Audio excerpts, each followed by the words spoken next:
Hello and welcome to this episode of Superhero Ethics. Today, someone's become a kind of regular guest by now, Jessica Plummer, is back and we're kicking off a special new series. We're going to be talking about the history of comics. So often in these discussions about the role of ethics and superheroes, people love to get in discussions about like, okay, but what was the original intent and where did this all get started? As well as like, have we always had these kind of ethical questions in our superheroes? Jessica is a wealth of knowledge on these topics, and so I'm really excited that we're going to spend maybe about one episode a month for a little while diving into different periods of comic book history. Today we're kicking off that idea and talking about the original kind of start of the comic books, the golden age of comic book heroes. All that and more after this commercial break we have no control over.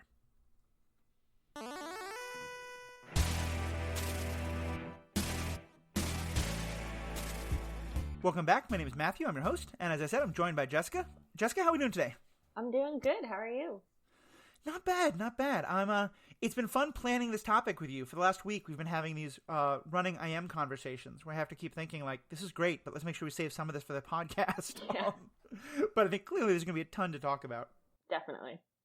Let's kind of just start. I want to ground this a little bit in talking about why this history matters. And I know, for me, one of the jumping off points is the comment that I hear a lot these days about why is there suddenly so much like ethics and morality and justice in comics? What's your kind of take on that, and why you think it's important to, not just for that reason, but for a bunch, to look back at the history of these characters and this kind of storytelling? Yeah, I mean, I think like the first answer to that is that this is not sudden, this is not new. There have always been, well, first of all, I feel like a lot of people saying why are there so many politics in comics are actually saying why is there a black character or a gay character in this comic? And right. Being black or gay or otherwise marginalized is not being political. It's just a way of existing. Right. And to have every single character be a straight, white, cis, able-bodied man is also quite political. So what is defined as politics in comics is sort of a straw man to begin with. But yeah, like there are plenty of stories today that have a clear political point of view. There have always been stories that have a clear political point of view. The X-Men have always been a metaphor for marginalized groups. You go back to the earliest days of comics and you see things like Captain America punching out Hitler on the cover of his first appearance when we were not at war with Germany at the time, which is like honestly a mind-bogglingly political statement. I cannot imagine a mainstream comic book publisher printing a comic with a superhero punching a foreign head of state in the face on the cover today. Yeah, I'm wondering about that. I know, like, during the 80s, you certainly had a lot of popular media that was like, Tom Cruise punching out Mikhail Gorbachev or something like that. I don't even know Tom Cruise, but that kind of level of a hero. But it was rare, and even that was Cold War. And yeah, at a time in like the 1930s when there was so much still, question about would we go to war, would we not, and the interventionist side of the isolationist side of American politics was still quite strong. That's a very dramatic message. Yeah, absolutely.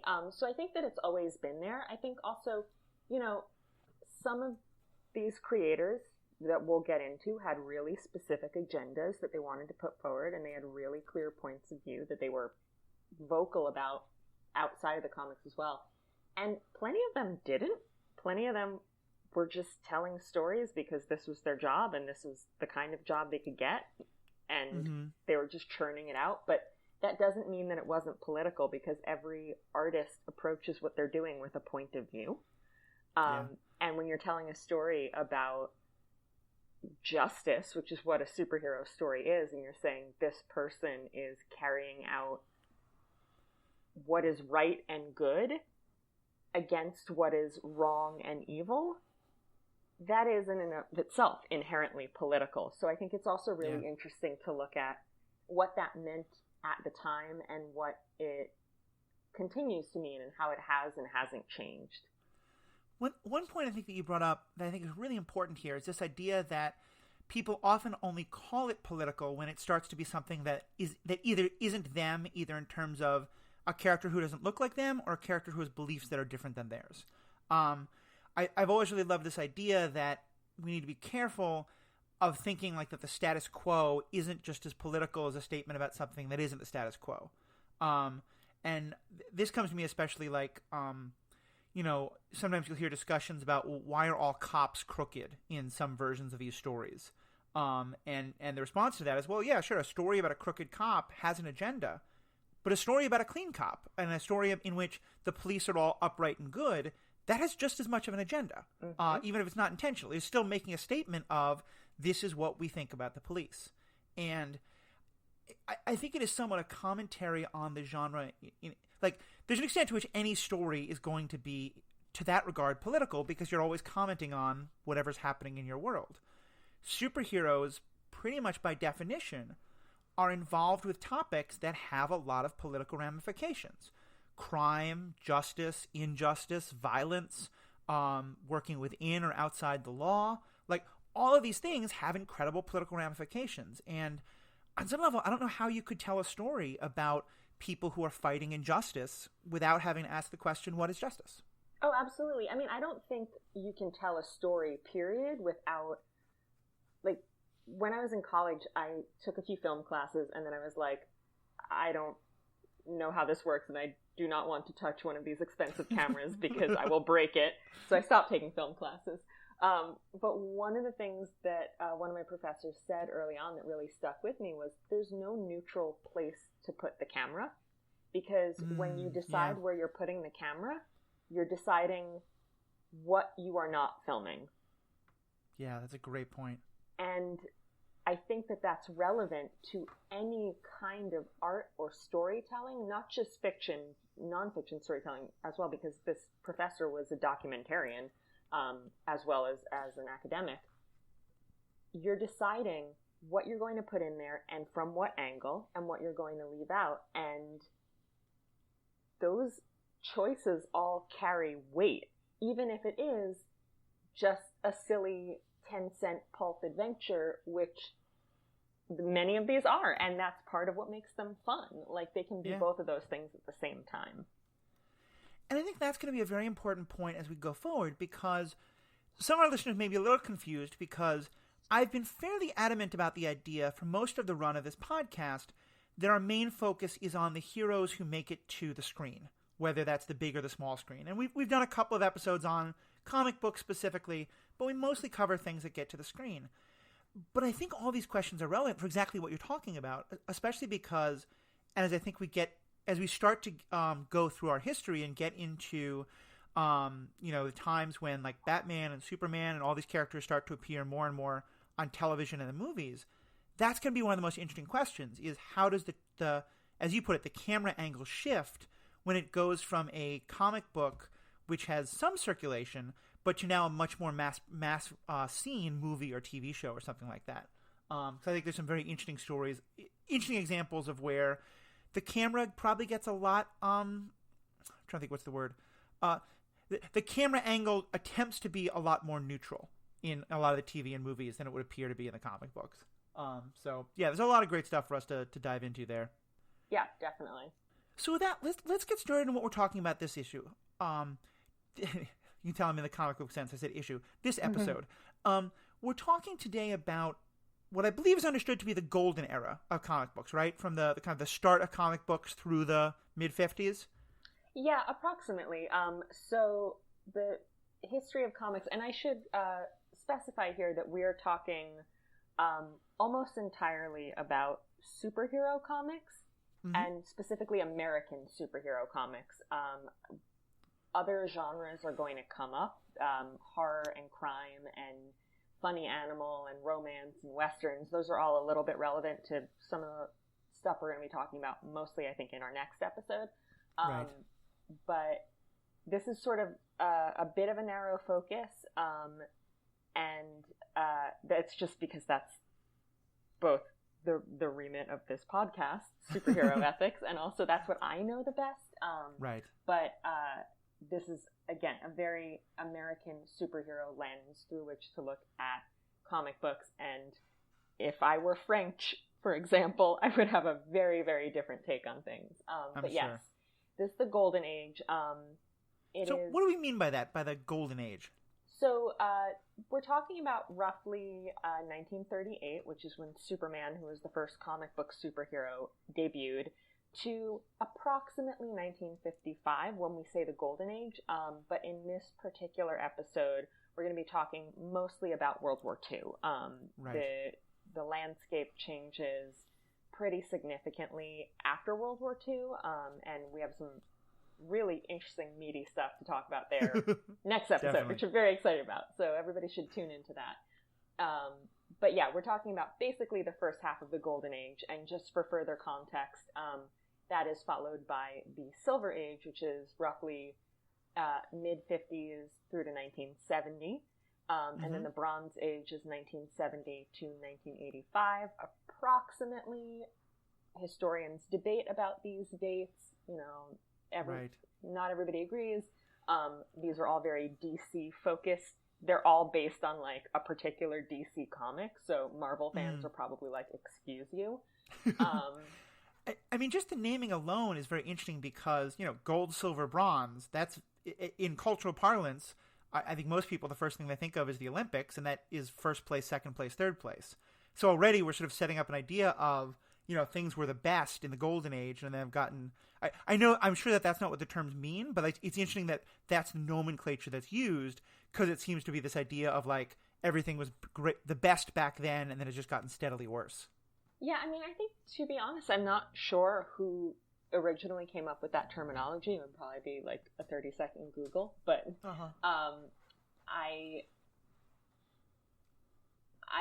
the terms would have been applied, I guess, in the 80s, possibly the 90s, when this sort of looking back at the industry became more prevalent, and scholars would have been working very much in what was then called the modern era, which we may or may not still be in, but that's like a 35-year period, which is way longer than any of the others, so I think we've got to break that up a bit more. And so I think it's also that dating or implied ranking comes very much from a perspective of however old the person was who came up with that terminology and what they were looking back on. I would say if we're ranking in terms of like biggest success and impact, then what we think of as the Silver Age, that middle period, would absolutely come first. Right. But in terms of what produced the best art, that's always going to be subjective, and they are very, very different eras, and people have very different preferences, and there are some things that I really adore about each era, and there are some things that I find incredibly tiresome about each era. Well, and here's an interesting parallel that I'd not actually... First of all, I think it's interesting to note that I think the terms are also in and of themselves references to the same nomenclature which is used about Hollywood and American cinema. But the other thing is, there's a topic that I've been discussing a lot in Star Wars fandom, which is the idea of that you always... With something like Star Wars, which is not for children, but beloved by children, and then beloved by adults who often saw it when they were children, the thing that you saw when you were a kid is always what you define as your favorite. And comic books, I'm curious of your thought on this. Is it fair to say that there's a similar thing that can happen where, for a lot of folk, the comic books that you grew up with, that you fell in love with when you were 10, or if you fell in love with them as a teenager, as some of these, as we'll talk, get aimed more towards teenagers, but that those are always going to be, for you, the golden age. That's it's always harder to read as an adult the thing and compare that to your memory of reading something when you were 14. Oh, 100%. I didn't read comics. I mean, I read Archie comics and like newspaper comic strips as a kid, but I didn't read superhero comics until early college. So I started in like 2002, 2003. So I was an adult, and I still think that comics from the late 90s and early 2000s, like, that's my era. That's what the characters should be like. Right. Those are the best comics. Those are the stories I'm the fondest of and the most nostalgic about, which I think you're going to have a hard time finding any comic book fan who doesn't think that whatever they first read is the best comics. Like it's universal. I mean, for me, it wasn't reading, but I'm a child of the late 70s. So Christopher Reeve will always be the perfect, pure image of Superman in my mind.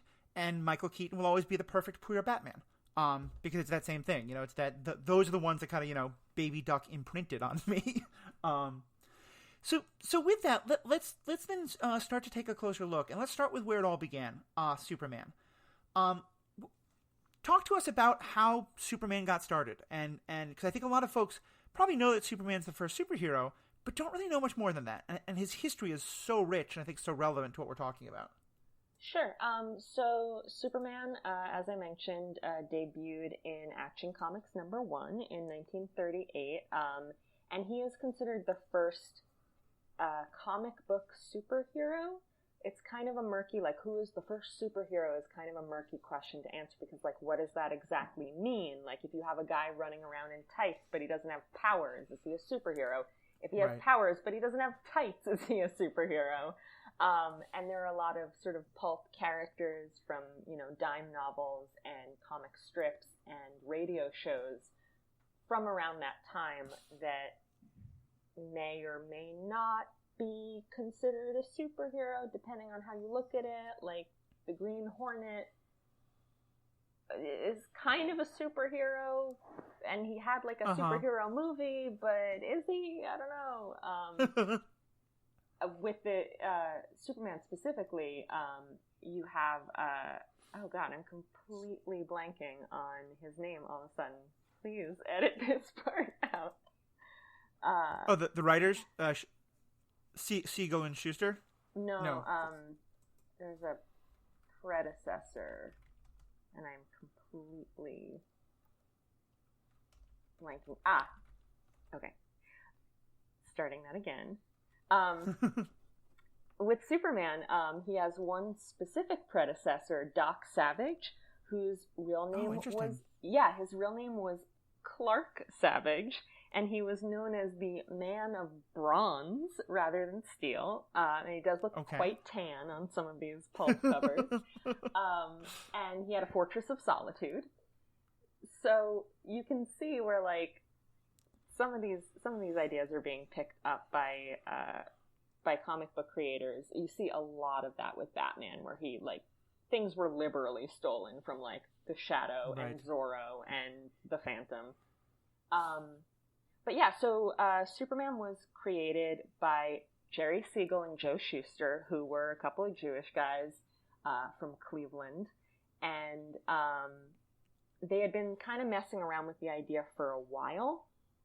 And first, they liked the idea of a character called the Superman. So there was a villainous version who was bald and really is a lot more like what Lex Luthor would eventually come to be like. And then they're like, oh, maybe we'll make him a hero. They played around with the concept for quite a while before they finally landed on what we now know as Superman. And they pitched the character to a number of publishers before it got picked up by what was then called National Comics, which would eventually become DC, which is short for Detective Comics, which is the comic that Batman first appeared in. So technically the name of the company is Detective Comics Comics.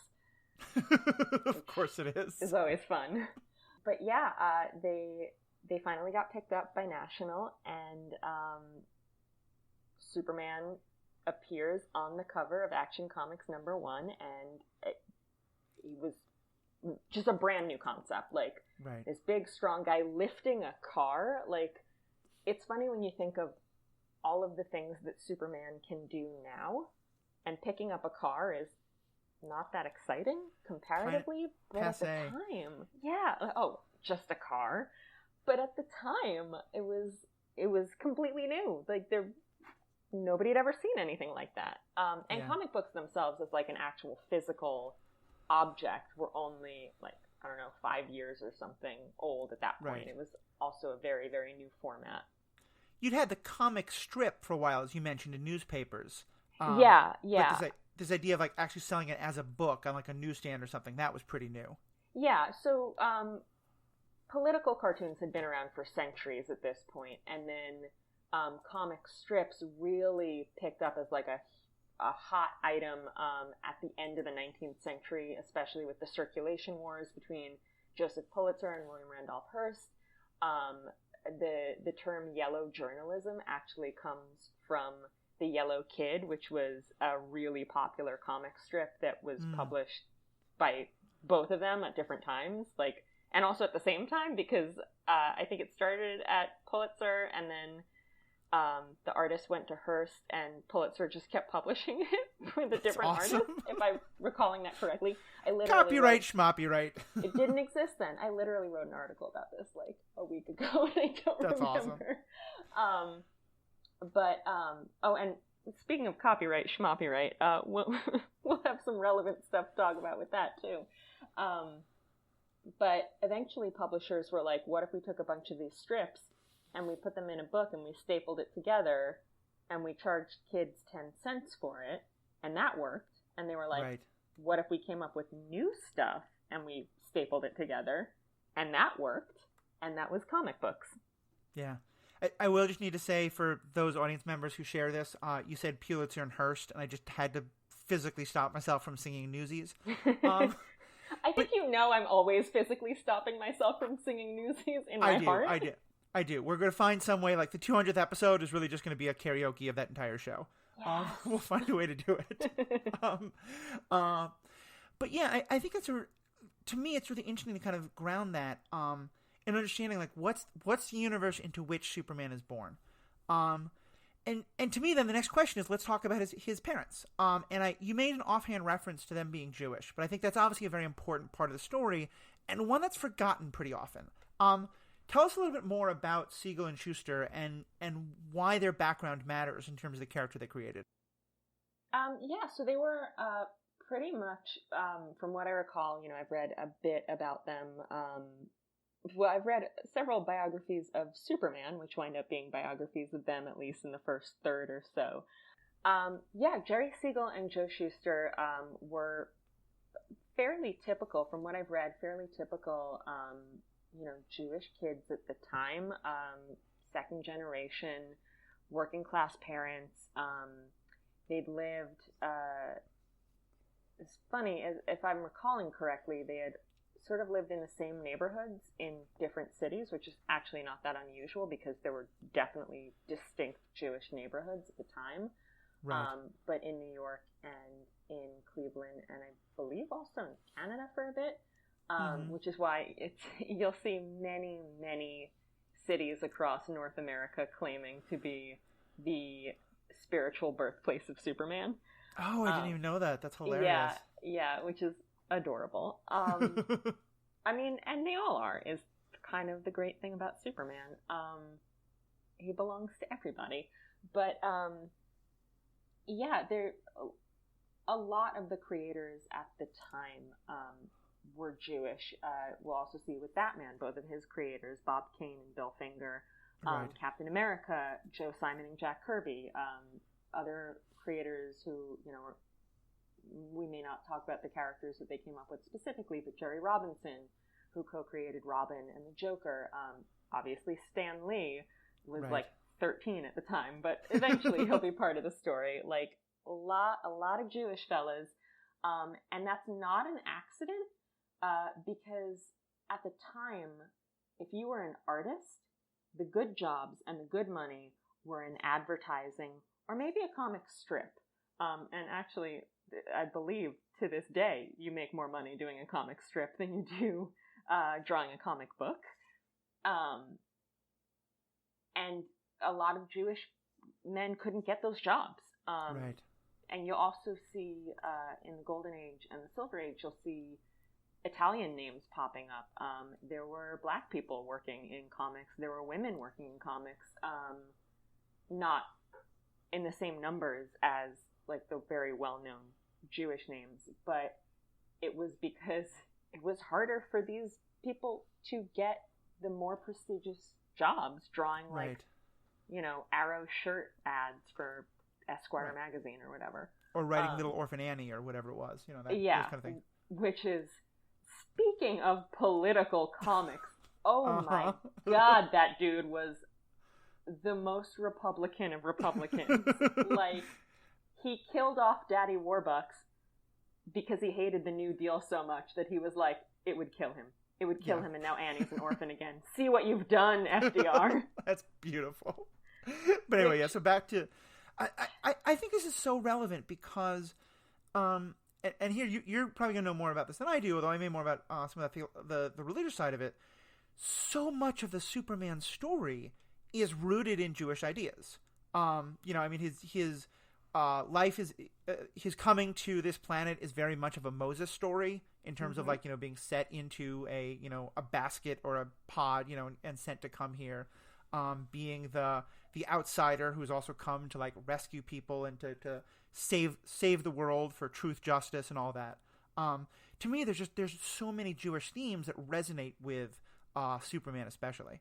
Well, and it's not just the Moses analogy, which is very important, but also the then current refugee analogy. Like, he was the last survivor of a dying world, which was something that was extremely relevant to Jewish people in the late 30s who were coming from Europe or whose families had come from Europe and had relatives still there. And, the extent of the Holocaust wasn't known, but Jewish people knew it was happening because, you'd get a letter from your cousin Oscar that was like, they tell us we have to leave. Like, right.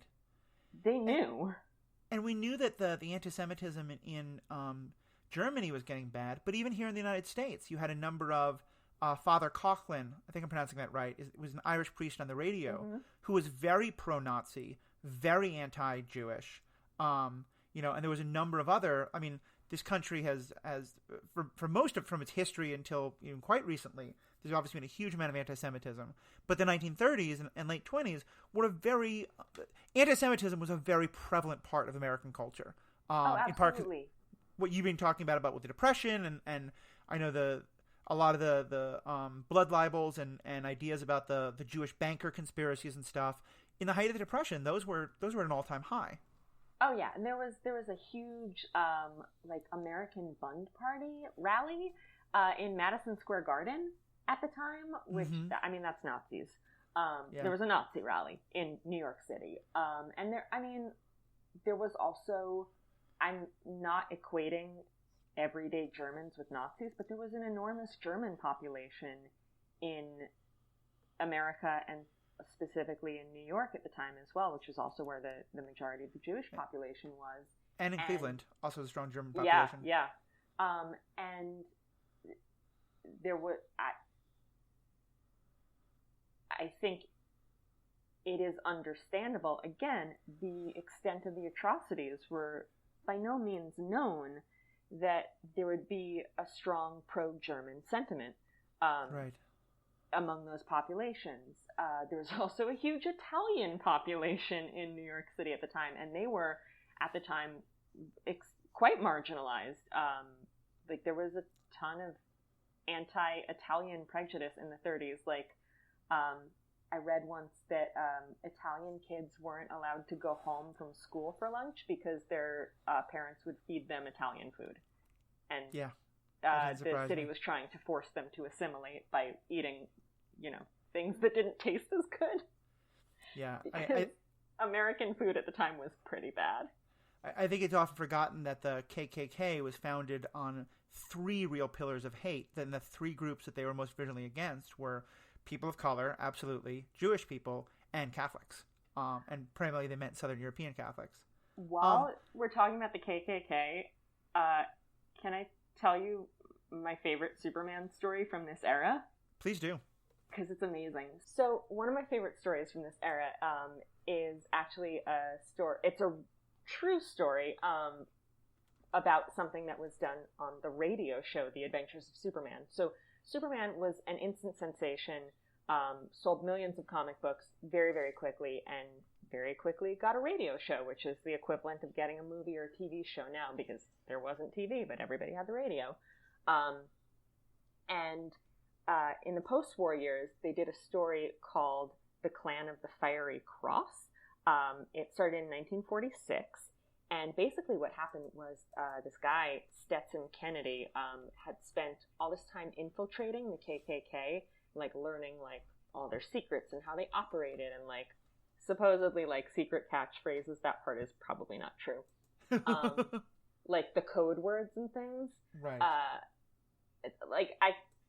Well, we'll get there. So Stetson Kennedy was like, these guys are horrible, and the world needs to know how horrible they are. So he contacted the producers of the Superman radio show, who were also Jewish, because it was listened to by everyone, and was like, hey, can we do a story about this? And they were like, yeah, absolutely. And so they wound up telling this story. I think it was 16 episodes long, where basically Superman fights the Klan. That's awesome. It's amazing. It like gets kicked off because Jimmy Olsen is on like a youth baseball team with a Chinese American kid, and the Klan is after him, and it kind of spirals from there. It's all, I mean, the radio show is public domain, so you can literally just go on YouTube and look up the Clan of the Fiery Cross. It's Clan with a C. And you can listen to all the episodes, and they're amazing. First of all, the radio show is like really good. But Bud Collyer, who played Superman, was like the person to essentially invent, like, what if I had a different voice for Clark than for Superman? And it works really, really well. But you have characters like Superman and Perry White and Jimmy Olsen, like, saying hate has no place in this country, intolerance has no place in this country, like, all of you people hiding behind your hoods are cowards. And it's so both inspiring and also comforting to hear that from these beloved characters, because it is an extremely clear and strong political stance. And KKK recruitment numbers went down because of this storyline. And the story, the thing that I mentioned before that's apocryphal, is that they actually broadcast like the secret passwords of the KKK in these episodes, which they didn't, like, I've listened to it. They didn't. There's nothing in there that's a password, but it's still a great story, and it's really is a great real life story as well as a fictional story. And DC actually just put out a kids graphic novel by Ji-Moon Yang called Superman Smashes the Klan, which is an adaptation of the radio show story, and it's absolutely wonderful. I cannot recommend it enough. Read it, buy it, and read it immediately. It's wonderful. But yeah, and that's like, fantastic, because at the time they were doing that, I mean, that was a brave statement. That'd be kind of like, Captain America saying, Black Lives Matter 2 years ago, when it wasn't like just universally accepted, not universally, but like much more accepted the way it has been in the last few months. And it's great to see. I mean, you talked about Klan recruitment numbers going down. I'm sure that's true. I would also bet that some distributors in the South decided to stop carrying Superman for a while because of that, And I love hearing stories like that back to the origins. It's funny because when you were talking about that, the one that I was going to bring up, which is another favorite of mine, because this one is even more pointed at Nazi Germany. In Superman number 10 in 1941, I've only read about the story. I've not been able to find a copy of it, though. If you can help me find it, that'd be fantastic. But it's where Cloak and Lois are sent to, and I think I'm pronouncing this right, the Deucalia Americans Horse Festival. And the Deucalians are clearly supposed to be a German stand-in of, like, German Americans, because what happens in it is that they're setting up this sports festival in which the idea is that they're going to prove that the Deucalians, who are blonde-haired and blue-eyed, are the, most athletic, most physically fit, most perfect Americans, and that therefore they will be, that they should rule America. And they use Heil Hitler salutes and all this kind of stuff.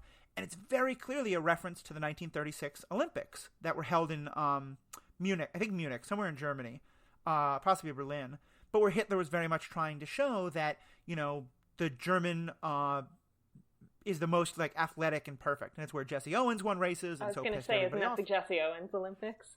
Exactly. That's why it meant so much, because it was, you know, right in the eye to what, you know, Hitler would refer to as like a lesser race. And apparently it's the exact same story. Clark Kent goes there as a journalist, but winds up deciding to enter himself into a lot of the competitions because the fact that he looks, you know, dark-haired and isn't like, you know, this blonde Ubermensch, that he defeats them, it really matters a lot. And that's in 1941, before the United States has gotten into World War II. And to me, that's another one of these stories where very clearly with a political agenda, and not just of a we're anti-hate, but a very specific, like those people over there, that real group that you as American citizens know about, they are hate, they are wrong, that's what Superman stands against. Yeah, no, absolutely. And I mean, I think that's also coded into, like, look, we look at Superman, he's obviously this, you know, ideal of masculine power and beauty that's pretty clear right from the get-go. Like, even in Golden Age comics, the art can be kind of rough. Yeah. It's not always the best. And it was rushed and it was printed on real cheap paper. But Joe Shuster, oh my goodness, could he draw beautifully when he had the chance. And like his Clark can be quite handsome. But you know, the Clark Kent Superman dichotomy is also playing into that sort of weak, nebbish Jewish man stereotype. Very the much pushover, the guy who won't stand up for himself, which is also, I mean, whenever I think about that in the context of World War II, I think about the fact that every ghetto in Europe had an uprising, and we don't learn about them. Yeah. Because Jews are always portrayed as weak victims in narratives about World War II, and that simply was not the case. Mm-hmm. I remember. Go ahead. Just that duality of Clark embodies that, which I also feel like I kind of implied that I don't find Jewish men attractive, and that's not true. Jewish men are very handsome. I understand what you mean. It's interesting. I have family members who were born in the late 30s and early 40s, and I remember talking to some of them about how, and this is not in any way a comment on the state of Israel today, and that's obviously a very complicated subject, but that growing up, you know, they were learning about Israeli military victories in the late 40s and 50s when they were young. And that's part of why it was so shocking to everyone, because the idea of Jews being militaristic and having, like, you know, strong Jewish warriors was so outside of any concept of Judaism that people had grown up with. And so I thought that's another sort of interesting commentary on all of this. One theory that I've heard, and it certainly seems to make sense to me, but you've done more of the history, and so I'm curious if you know if this was intentional or just a weird coincidence. Essential to Nazi philosophy of the time was an idea that they had borrowed from Nietzsche, and somewhat twisted, but of the Ubermensch, which can be translated as Superman. Do you think there was anything intentional there about taking this term that certainly they would have been hearing used all the time by Nazis as like the Aryan Superman and intentionally using that wording? Or is that just a coincidence because super is a great adjective to go with man? Yeah, no, I don't think so, because remember, they were using, Siegel specifically, because he was writing the stories, was using Superman as the name of his villainous character before. Oh, interesting. Yeah, they made him into a hero. So yeah, I think it was probably just coincidence, but it is a nice. It's very satisfying that it worked out that way. And it's interesting because, especially for anyone who thinks that this was like, you know, a tiny little thing and not real protest. There's actually an article that Joseph Goebbels, the Nazi propaganda minister, wrote in one of the major Nazi publications in 1940, all about Superman specifically, and about how awful Superman was, and that Superman was this Jewish conspiracy. And I look at that, and I was like, oh, it'd be interesting, I think, to write something as this little comic book, and then the head of the regime that you're trying to critique is actually talking about you as an enemy. Like that's a nice sign you've made it in a way. Well, I mean, again, like, yeah, it was the comics were disposable pulp entertainment, but they were also selling in the millions at the time. Yeah. The circulation was so much higher than a comic book today, and also there was a lot less mass media. Right. So at that time, you would have had, millions of comics on the stands. I'm not sure if the radio show and the animated. So there were the Fleischer Brother cartoons, which were in the movie theaters at the time. So back in the day, you'd go to see a movie and you'd also see a cartoon and a newsreel and like a short film. So there were Superman live action serials starring Kirk Allen, and there were also the Fleischer Brother cartoons with Bud Collyer as the voice of Superman. So like right. he was covering all of the mass media that was available. Like if it was a form of mass entertainment, there was Superman there. Yeah. On the talking about the creators actually being threatened directly by the people that they were opposing. This is jumping over to Marvel, or at the time, Timely Comics. But one of my all-time favorite stories about Jack Kirby is, they were putting out these quite opinionated Captain America comics that were very anti-Hitler, and some American Nazis showed up at the Timely offices. I love this story. Were like, where's the guy who's making these Captain America comics, because we want to fight him? And Jack Kirby, who was like 5 feet tall, who's a tiny little man, was like, all right, like, was ready to go down and absolutely fight them, because that's the kind of guy Jack Kirby was, and I love him. Yeah. They did not let him fight them, but he would have, because... Yeah, very much so. And I know Stan Lee told that story quite often, in terms of like when people were worried about, them getting into trouble. There's one more aspect of the Superman story that I want to comment on and hear your thoughts on it all. And then let's move on to some of these others, and maybe a good time to transition to Jack Kirby. But is him because we've talked a lot about where he comes from in Jewish culture, and I think it's also important to understand that the way in which he is, maybe intentionally, maybe just because it's the language they grew up with, that there are a lot of ways in which he fits into Jewish messianic ideas.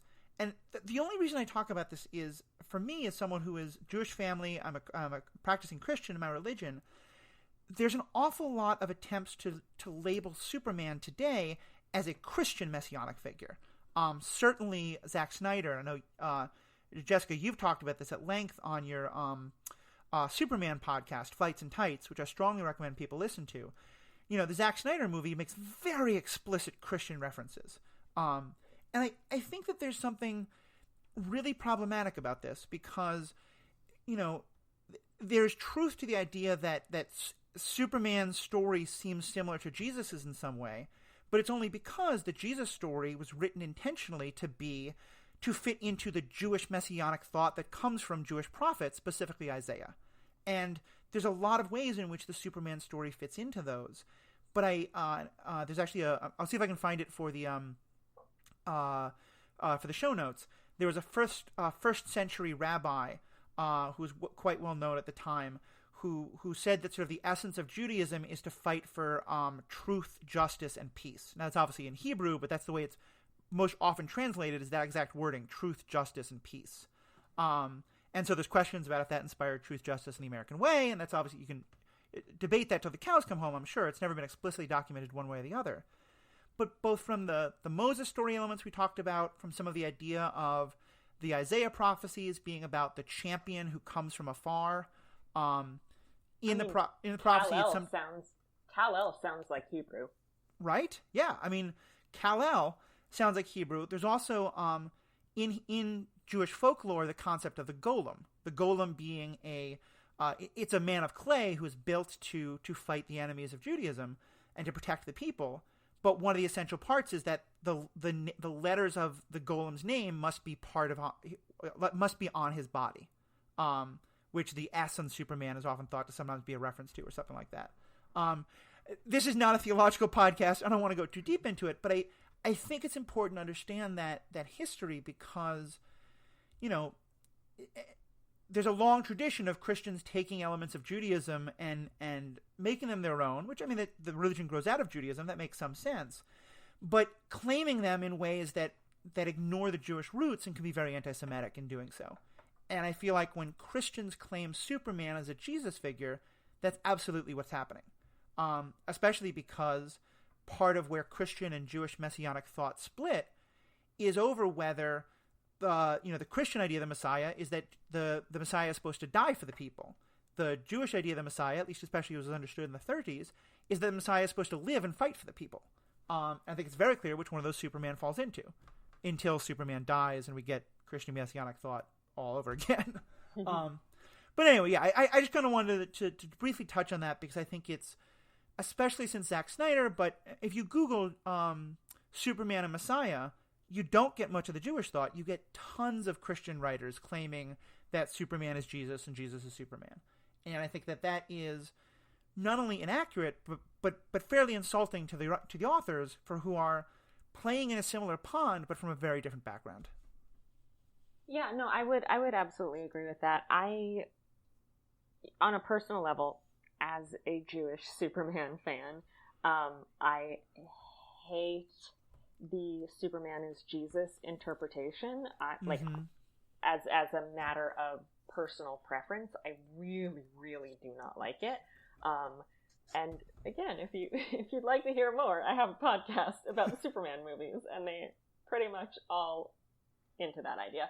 They're great podcasts. You don't like the Christopher Reeves movies, which breaks my childhood heart, but you've basically taught me why those are not the real Superman. Yeah, I understand. I liked number 4. It was goofy. I enjoyed it. I mean, I think absolutely Zack Snyder has a lot to answer for when it comes to, well, a lot of things, but specifically when it comes to the Superman as Jesus metaphor.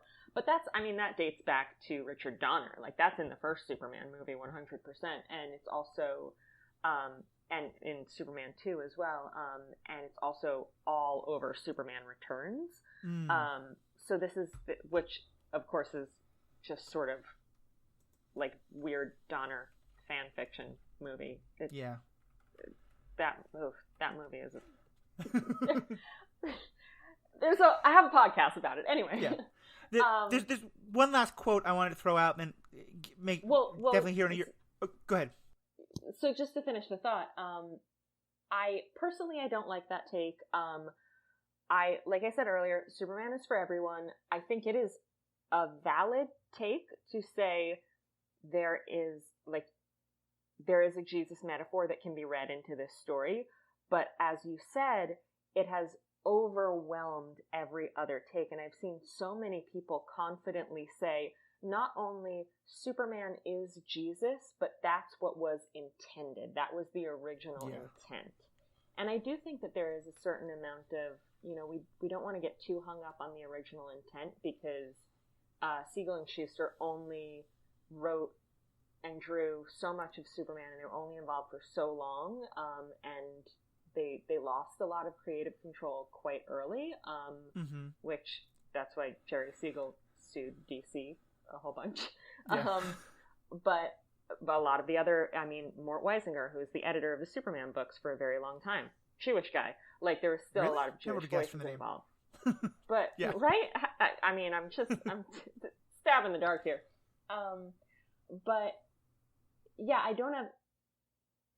theoretically, I don't have a problem with the Christian messianic interpretation of Superman. What I have a problem with is that subsuming every other possible option, but that's also kind of my problem with Christianity. Yeah. So there you go. And I think that's fair. And I think it, like I said, I don't want to go too deep into the theology of it, but I think it's important to understand that Christian messianic thought is basically the idea that the character of Jesus, the person of Jesus, was a fulfillment of a Jewish prophecy. And I think that becomes important because what a lot of Christians can forget is that the Jewish people continued to believe in that didn't think that Jesus fulfilled the prophecy, but continued to believe in it. And it certainly, and my knowledge here is more anecdotal, but I've certainly heard this from often, was that in the 30s and 40s, at a time when Judaism was especially considered most under attack, that thought was very prevalent. And I have heard a number of theories about the idea that whatever their personal religious beliefs, that this would have been part of the mythologies that I keep wanting to say Simon and Schuster, which are clearly Siegel and Schuster, that Siegel and Schuster grew up with. And so I think whether intentionally or not on their part, I just think it's very important that that any people think about it, that Christians be very careful about reading that into it, as you said, because it's a really crummy way to kind of approach it and to take Christianity and then try to read it back onto things which it has no place. I want to kind of close with this one quote that I loved. In 2005, the BBC Radio did a retrospective on Superman. It specifically was about Superman's Jewish roots. And Howard Jacobson, who's a British author who's Jewish and talks quite a lot about Judaism, at one point said, "Touch Superman with kryptonite, and he is no longer his adopted self, no longer Clark Kent, but Kal-El, the boy with the Kabbalistic name, the boy from the shtetl." Shtetl being a Yiddish term for the ghetto-type conditions many Jews lived in European cities. Superman might be Jewish, but it's only as long as no one knows he's Jewish that he's capable of performing wonders, and you can't get more Jewish than that. Which I thought was kind of a wonderful statement about the secret identity aspect, and probably how most people reading the Superman comics, I would guess, have no idea of the Jewish roots of the authors and of the character. Yeah, I mean, Jack Kirby was actually Jacob Kurtzberg, obviously not a Superman creator. Jerry Siegel and Joe Shuster did not change their names, but Bob Kane certainly did. Yeah, he was Khan originally, right? Yeah. Stan Lee, that was not his name. Yeah. Well, it was Stanley.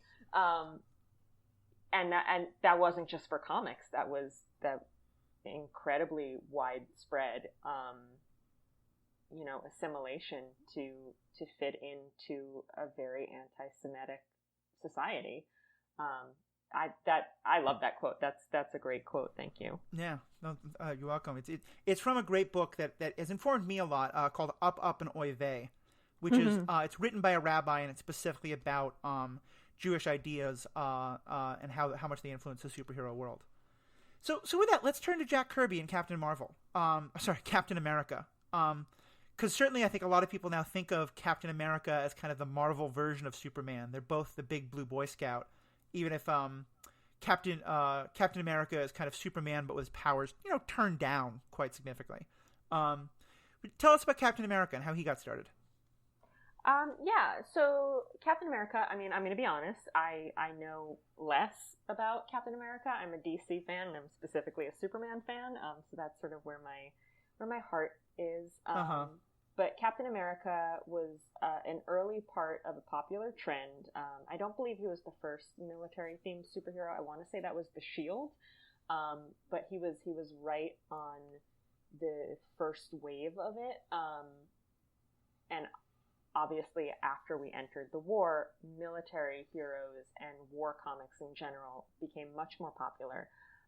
But yes, he was created by writer Joe Simon and artist Jack Kirby.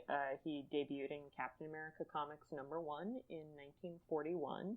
And this was before December, before right. Pearl Harbor. We were not in the war, but the cover of Captain America #1 very famously shows Captain America punching Hitler in the face. And what I think is interesting about the first appearance is it's so much more sort of fully formed in 1941 than Superman. So Superman first appears in 38, Batman is in 39, and they're sort of nebulous ideas at that point, and already by 41, when we're seeing characters like Wonder Woman and Captain America, we're getting like full origins, we're getting supporting casts, we're getting a much richer, much more what we expect, right.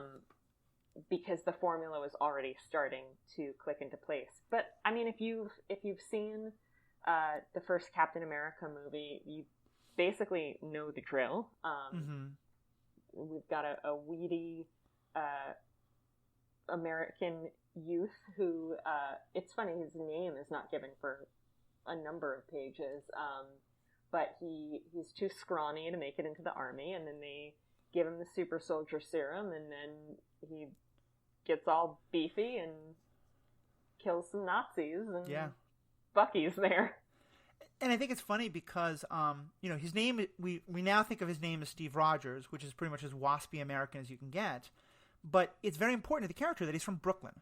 And Brooklyn at that time, it wasn't just Jewish, but it was all the populations we were talking about. It was Jewish and Irish and Italian and Catholic. And it was not the, like, proper waspy American boy that you didn't generally come from there.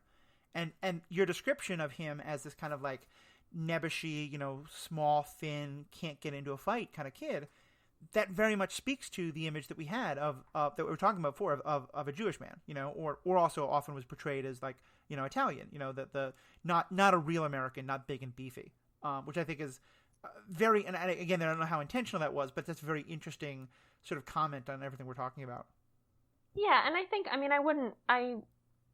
I wouldn't necessarily say that Steve Rogers is Jewish coded in the way that I feel that Clark Kent is. Mm-hmm. Although, fun fact, the only character we're talking about here who is actually Jewish, according to Judaism, is Batman. Canonically, Bruce Wayne's mother was Jewish, which means that Bruce Wayne is Jewish. Interesting. Yeah, he's the least Jewish of all of them, but he's also the only one who actually is Jewish. We'll get into that later, but I need to just ask now, do you think that's never talked about now? Because the thought is that, making a super rich, powerful character like the Waynes and then him Jewish would be seen as anti-Semitic? Oh, no. He's only been Jewish as of, 2008 when Kate Kane was reintroduced as Batwoman. Because she is Jewish and she is his first cousin, and I think my guess is that whoever figured out that family tree had no idea that making Kate's paternal aunt I think that it was an accident, honestly. Yeah. And I would not say that Bruce Wayne identifies as Jewish. That's hilarious. I'm trying to imagine him. But to get back to it, yeah, I agree with you. It's not that I'm saying I think that Steve Rogers is canonically a Jewish stand-in, but just that making him come from Brooklyn at that time, to me, is a very clear way of saying he's not coming from he's not Middle America. He was not raised in Kansas. No, and I'm not sure that he specifically came from Brooklyn it's not specified in the very first comic, and I'm not sure when Brooklyn was put in there as his origin. He's also come from the Lower East Side, which is also a very Jewish at the time. And the other interesting thing about Steve is because he is tied to World War II. Mm-hmm. The demographics of his birth and childhood never change in the way that they do with all of these other characters. Oh, you're right. Yeah, Superman did not live through the 1930s when we're talking about the Superman today, but Steve Rogers did. The Lower East Side and Brooklyn of his childhood will always be the same because he was always born in the same year. But he does go back and forth between those two areas depending on the story, and I think that I like I said, I don't think that he's meant to be coded as Jewish, but I think you're absolutely right that he is. Those locations are significant because I think if anything he's Irish American, and the stereotypes there are different. Certainly he actually kind of flies in the face of them because the Irish were considered actually to be quite violent and thuggish. Yeah. So he's sort of the opposite because he's this frail little artist. But they were still, kind of at the tail end of assimilating into American culture, and they had faced a lot of prejudice. And he is aligned with ethnically marked populations. Yeah, I think that's more what I meant. It's not non-WASP, but how it is ill-defined. But I think you're right. Irish makes even more sense than Jewish. I don't know if he's Catholic or Protestant canonically, but he is not sort of that quote-unquote neutral ethnicity the way that, say, Bruce Wayne is. I believe in God and he doesn't dress like you. The line to Loki. Oh, God. Terrible line. So let's talk about that famous cartoon, the famous comic cover where he punches Hitler. What's the story behind that? Oh, I don't know. Oh. I think that Okay. Jack Kirby just fucking hated Hitler. That's awesome. I mean, he absolutely like goes off and fights Nazis and third or fifth columnists and spies and things right from the get-go. But I think that was just Jack Kirby, feeling himself. Yeah, good for him. Good for him. And let's talk about, because I know we're trying to talk about World War II specifically, and we'll get to the two other characters we're going to touch on, but I wanted to talk about World War II especially, because Captain America seems like a good time to discuss this. Where does once we're now in World War II, and now we're fighting specifically Germans and Italians, and even more so Japanese, who tend to be the most sort of horrifically depicted in a lot of the artwork of the time. How does that change comic books? Like, where do we start to see that actually coming up in the comic book stories we're going to be talking about? It does. It depends a little bit on the characters. You're absolutely right that the comics of this era were just hugely, horrendously racist. Right. You don't see a lot of Italians, like a lot of Italians presented as our enemies in the war. It's primarily Nazis and the Japanese, but Germans are depicted as like human beings, right? Just in Nazi uniforms with really thick phonetic accents. The depiction of Japanese people is just horrendously offensive. But that actually was not. It got worse after Pearl Harbor. 100% it got worse. It was not new.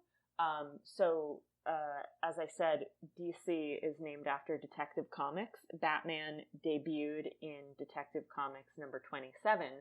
If you Google the cover of Detective Comics number 1, it's basically just a headshot of a Fu Manchu-like character, and it is so racist that, like, I don't even want to look at it. Like, it's so offensive. Yeah, I'm looking at it now. So it's pretty horrific.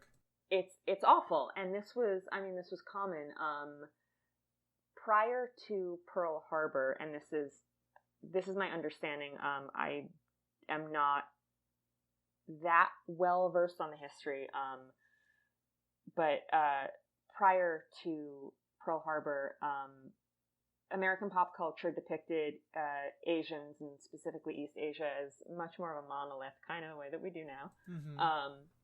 And as sort of like a general yellow peril menace kind of thing. And you'll see this a lot in pulp fiction, again, with characters like Fu Manchu. And after Pearl Harbor, Chinese characters were allowed to be heroic. Right, because they were our allies now. Exactly, in contrast to the Japanese. But even then, they are super offensive. Like, I've been reading, I'm a huge Green Arrow fan, so I've been reading a lot of his Golden Age adventures lately, and he was on a team called the Seven Soldiers of Victory, and one of the characters on the team, there were actually 8 characters on the Seven Soldiers of Victory, but one of the characters was the Crimson Avenger, and he had a sidekick, a Chinese teenage boy named Wing. He's the 8th. Like, he doesn't count. Right. Because he wasn't white, and he is drawn with, like, bright yellow skin and buck teeth, and he mixes up his L's and R's, and he's a good guy. He's a hero. Right, because he's the sort of lovable, like, mascot of the group, in the way that... Exactly. So the anti-Asian racism, and racism in general, I mean, if you look at Golden Age comics, like, you're going to see horrific stereotypes about absolutely every ethnic group. But yeah, after Pearl Harbor, the caricatures of Japanese people became really prevalent. Not so much, I mean, in Superman and Batman comics, they weren't seeing combat, So you don't see it so much there, but like if you look at the covers of Golden Age issues of World's Finest, which were every issue had a Batman story and a Superman story. So every cover has Batman and Superman and Robin like having a goofy activity together. There are some really offensive propaganda covers out there. Even though the actual content has nothing to do with the war, or if it does have to do with the war, it's like Clark Kent unearthing Nazi spies at the Daily Planet or whatever. Right. The covers are still going to say "Buy war bonds" on the top, and then have these horrible caricatures underneath.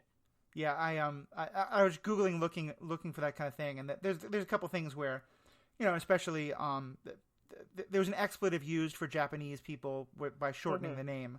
I'm not going to repeat here, but there's definitely a lot of looking at, there's a lot of times where like that's the wording that Superman uses to sell war bonds and that kind of thing. The Captain Marvel, what I'm finding, seems to be the worst offender of this kind of thing. But even then, I think it's an important thing of thinking. Like, we're looking back at these writers and saying, like, for their time, they were wonderful statements of social justice, and that's great. But they still had a lot of the same biases and issues of their time. Just in looking at this, I also found a cover of Superman wearing a very racist depiction of an Indian headdress, in which he seems to be like it's a depiction of Superman like fighting a hateful term for Native American kind of thing. So yeah, it's an important lesson, I think, of how there's some fantastic things going on here, but they're also still with all the issues of their time, and that warfare especially brings a lot of that out. Let's use that then. We're talking about Batman, so let's talk about Batman's history somewhat. How does Batman get started? We talked about him as a detective, first of all. Yeah, so Batman is actually much less of a departure from sort of the established pulp tradition than a lot of the rest of these characters. Batman fits much more neatly into that pulp tradition that we see with, the Shadow and the Phantom and the Green Hornet and Zorro. Batman has so much of a strong. He's drawn so much from Zorro that it has become common that his origin is that Bruce Wayne was seeing a Zorro movie with his parents when they were killed. Yeah, which is sort of like a little hat tip to how much he was inspired by the character initially. And just for those who don't know the story that well, since I think the last pop culture telling of Zorro we've had was Antonio Banderas, which was a okay version. But yes, I'm a big Zorro devotee. The important part of the story is he's a son of Spanish royalty, or Spanish nobles, certainly, in California, who then like eschews all of that to be the defender of the poor and the downtrodden by the nobles. So it's that same, like, the person with great wealth who then uses the great wealth to fight on behalf of those the wealthy are oppressing. Yeah, absolutely. He was also really inspired by the Scarlet Pimpernel, like all of those. I mean, a guy who could lift a car was new, but a guy who wore a cloak and operated under cover of darkness and was dashing and handsome and rich is not new. Right. I mean, it was called Detective Comics, so having a new detective character clearly is not, that crazy. No, and it's not even really a detective. Like, the first Batman story is, like, it's pretty boring. If you look at it, it's kind of like, how did this guy become so big? And there are great Batman stories from that era, but Detective Comics number 27 isn't really one of them. It's like a bunch of rich guys are getting killed off, and Batman's like barely, like, the first couple of pages are like Bruce Wayne sitting around talking to Commissioner Gordon and being rich and idle, and then Commissioner Gordon's like, oh no, all these people are getting murdered. And then towards the end of the story, Batman shows up and is like, it was that one. Yeah. And, like, he punches a guy who falls into a vat of acid, and Batman's like, he deserved it. Wow. But he does it all while dressed as a bat. That was kind of the only thing that was different. And, like, early Batman comics are pretty weird. He fights vampires, and he carries a gun sometimes.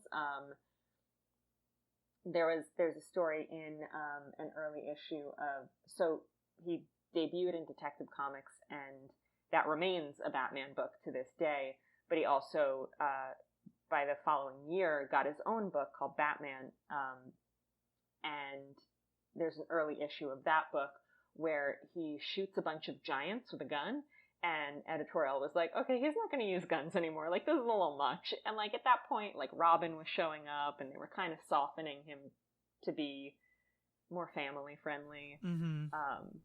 They had to dial back the murderous, vampire-esque vengeance figure thing. I mean, certainly, and I'm sure over the course of this series of episodes, we're going to talk a lot about how Batman has gone back and forth between being the, whether he's marketed towards younger kids and it is more, as you said, family-friendly, or is like the goofy campy of like Batman 66, or is the like super grim dark of Alan Moore and some of the movies that come out of that era. So yeah, there's an interesting idea there of how my sense is, we're starting with the history, so I want to kind of throw out a theory and tell me if you think this is right, that of the sort of major like origin characters, certainly of the Trinity of Superman, Batman, and Wonder Woman, but also even including some of these others like Captain America, that Batman's probably the one who has changed the most, or sort of has yo-yoed the most back and forth between being like, is he the superhero crime fighter, or is he the world's greatest detective, or is he this like super dark noir Dark Knight figure? Is it fair to say that he's kind of had the most like bouncing around over his history? I think he has the most flexibility. I think he has the widest range. I absolutely agree with you that he's stretched over the widest range. So you can have Lego Batman and you can have Christopher Nolan Batman, and those are both Batman. Those are both completely like I see those and my mind accepts both of them as being correct, and that is who Batman is. Whereas with these other characters, like you push Superman or Captain America too dark and audiences will reject it. Right. Which we have very much seen in, the past decade with Man of Steel and with the whole horrible Nazi Captain America storyline that they did in the comics a few years ago. There is a certain point that audiences are like, no, that's not right for that character. And with Wonder Woman and the other major character we're going to be talking about from the Golden Age, Captain Marvel, aka Shazam, they just don't have the exposure, I don't think. They haven't been in enough things to give them that malleability that Batman has. Yeah, I think that totally makes sense. And the Batman figure also raises a question for me that I think is true of the Golden Age, but I want to confirm with you. Well, you're saying he's a detective, and so he seems to be Batman is a crime fighter more than anything else. And he's also fighting like crime lords. And we talked about how Superman and Captain America eventually fight, war figures. But that Superman before then, a lot of the like one thing I was reading was that he often fights landlords, and there's a lot of sort of social justice in who he's fighting. But he's fighting like normal people who are oppressing the poor or the Jews or people of color or whoever it is. Am I right that in the Golden Age, the idea of the supervillain has not really come about yet? The villain who has superpowers as well, and that there's these, rock'em sock'em robots type fights that happen, that are all superpowers? Yes and no. It does. The supervillains do show up in the Golden Age, but you kind of have to have a superhero first. Right. So they're not there. None of these characters are fighting supervillains right off the bat. That was not an intentional Batman pun. I thought about it. There anyway. Like it. Captain America and Wonder Woman, who is also very much a military character, because she works for the military. Like in her secret identity as Diana Prince, she's secretary to Steve Trevor, who is a U.S. Army captain. And she comes from this race of warrior women. That too, but I don't think that. I mean, they're very much like that's less of an organized military. Yeah, you're right. No, it's not that. It's more like, why are you leaving our beautiful island paradise to get involved in a war that we have nothing to do with? And she's like, because that guy's hot. And they're like, well, we're all gay, so we're not really, it's not really clicking for us, but okay. I would argue, I would not say that the Amazons, as depicted in the Golden Age, are militaristic in that way, but we'll get to Wonder Woman because there's a lot to talk about there. But yeah, I mean, I reread Action Comics #1 and Detective Comics number 27 for this to refresh my memory. And in Action Comics #1, Superman, it begins with him flying to the governor of whatever state they're in to save a wrongfully accused woman who's on death row. To tell the governor, like, no, I have proof that she's innocent, and he, like, breaks down a steel door in the governor's house. Like, what kind of weird house? I don't know. to get to him in time. And then he shows up for work the next day and reads a story about what he did, and then another reporter at the Daily Planet is like, hey, I got a hot tip about a wife beating downtown. Just like, why is that a newspaper tip?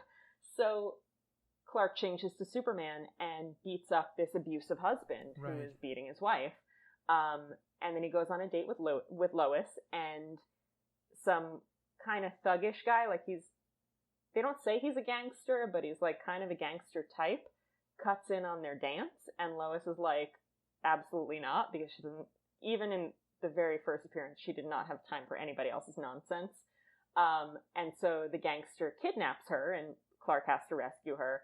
And then he finds out about a corrupt senator in Washington, so he terrorizes the senator for a bit. And then it kind of ends on a cliffhanger, like, is he going to plummet to his death while carrying the senator? He doesn't. Spoiler. But yeah, there's no supervillains of any kind.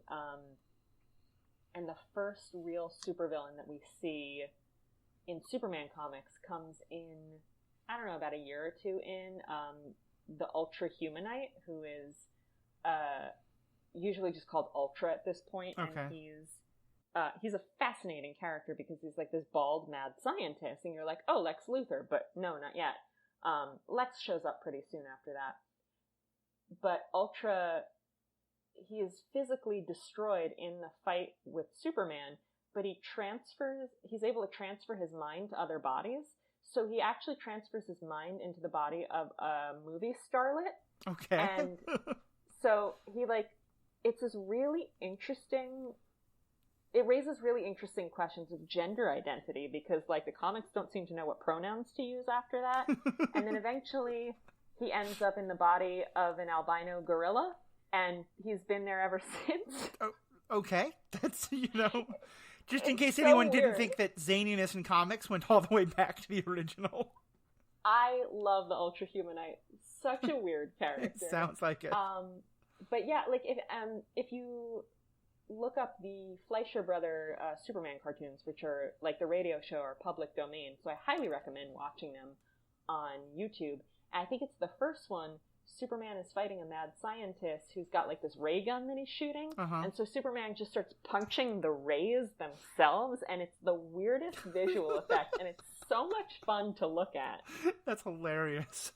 So you definitely do get that kind of thing. What you don't have a lot of is sort of recurring costumed supervillains for, well, no, that's not true at all, because you have like the Toyman and the Prankster for Superman. And then with Batman, I feel like Batman stories are actually more outlandish early on, because he was fighting like giants and vampires and stuff, and then you start to see the Joker and Catwoman and these more established, like the characters that we're familiar with. And I mean, and the Batman Rogues Gallery at that point, at least, and still to some extent today, but they're mostly at heart all criminals. They want to rob things. They're all bank robbers. And obviously vampires and giants, maybe not quite so much. So it's fascinating that he also gets into those. It's also, the comment you made about the starlet, one of my first thoughts was, well, at least there's some way of putting a woman into the story.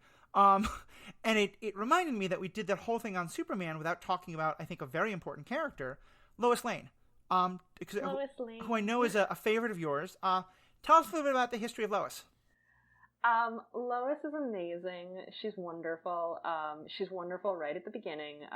Like I said, that there's this great scene. She's not in very much of the first issue, but Clark asks her for a date at the office, and she's like, I guess. And so they go out for dinner and dancing, and while they're dancing, he's like, how come you always avoid me at the office? And she goes, please, Clark, I've been dishing out sob stories all day. I haven't the heart for another. Which is because she, at the time, she was like the sob sister at the Daily Planet, and she often had to write like the Lovelorn column and all this really stupid stuff. And just like her total disdain for his like, aw, poor me, hard luck story is so delightful. Mm-hmm. And then this gangster guy comes over and decides to cut in on the dance, and she doesn't want to dance with him, and Clark's like, because he has to pretend to be like weak and cowardly, is like, well, just dance with him once and then we'll go home. And she slaps the gangster, and she turns to Clark and she says, you want to know why I always avoid you at the office? It's because you're a coward, and storms out.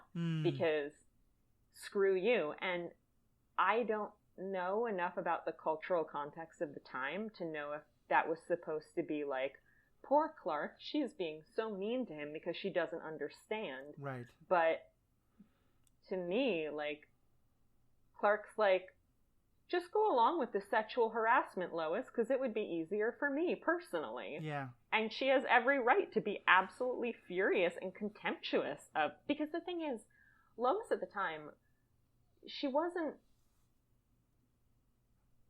there's this, I think, misapprehension that Lois looked down on Clark because he wasn't as good as Superman, which is not true. Lois looked down on Clark because he wasn't as good as her. Right. Because he did not have the courage that she did when they were being held at gunpoint, when they were, confronted with what could be a dangerous story. And he was always saying, oh, Lois, maybe we shouldn't. And we as the reader know it's because he needs to get away and change to Superman. But all she knows is that she is perfectly willing to risk her life to A, do her job well, and B, do the right thing. And he's not, and she has no time for that. And I think that that's a really principled and wonderful stance. And she's also just like, she will absolutely punch a gangster in the face. She will punch a supervillain in the face. She carries a gun. Right. Like, she's not the damsel in distress in these early stories. No, I mean, she is in distress all the time because, like, and I love this about Lois, she absolutely bites off more than she can chew. Constantly. She is repeatedly like, I can handle this situation, and she absolutely cannot. But nobody could except Superman. Right. So it's like, I don't think that's a commentary on her. I think she's just very reckless, and I love her for it. But I just mean that you often in stories, and this is even true, up till today, where the woman character is mostly there to look pretty on the arm of our hero, and then to, scream and look helpless and needing to be rescued. When she and that's to me, I guess, what I mean by the damsel in distress trope, that Lois seems to very much not fit. She doesn't, but I will say, one of the other great things about Lois is because Superman was such a genre-defining character, Lois was also a genre-defining character, and so it became sort of de rigueur for superheroes to have a reporter girlfriend. Right. And they were all like Lois. Like, that's awesome. They were all badass bitches who carried guns and didn't have time for cowards. And even in like I've read a lot of Golden Age Blue Beetle comics, which I don't recommend. But Joan Mason was sort of the Lois Lane of those comics, and she's a badass. Yeah. So and that was something that was very much coming from Hollywood and sort of your Rosalind Russell types who were like fast talking and independent, and they had to be because the men were at war and they didn't have time to wait for somebody to come along and take care of them. And it's such an interesting societal thing because you talked about the context in which this is all set. We get into Rosie the Riveter type ideas once World War II starts, but in 1939 the men haven't gone off to war, and the idea of a woman who is, working and isn't, at home keeping house or looking for a husband is pretty strange. And I think, as you said, like it's what Hollywood, the culture was moving in that direction, but it's still pretty. Well, Oh, go ahead. I don't think it was strange because of the Depression. Okay, because actually, no, that's a fair point. Women absolutely had to work because many men lost their jobs, and that was how families were bringing in income. And we're at the tail end of the Depression now, but there was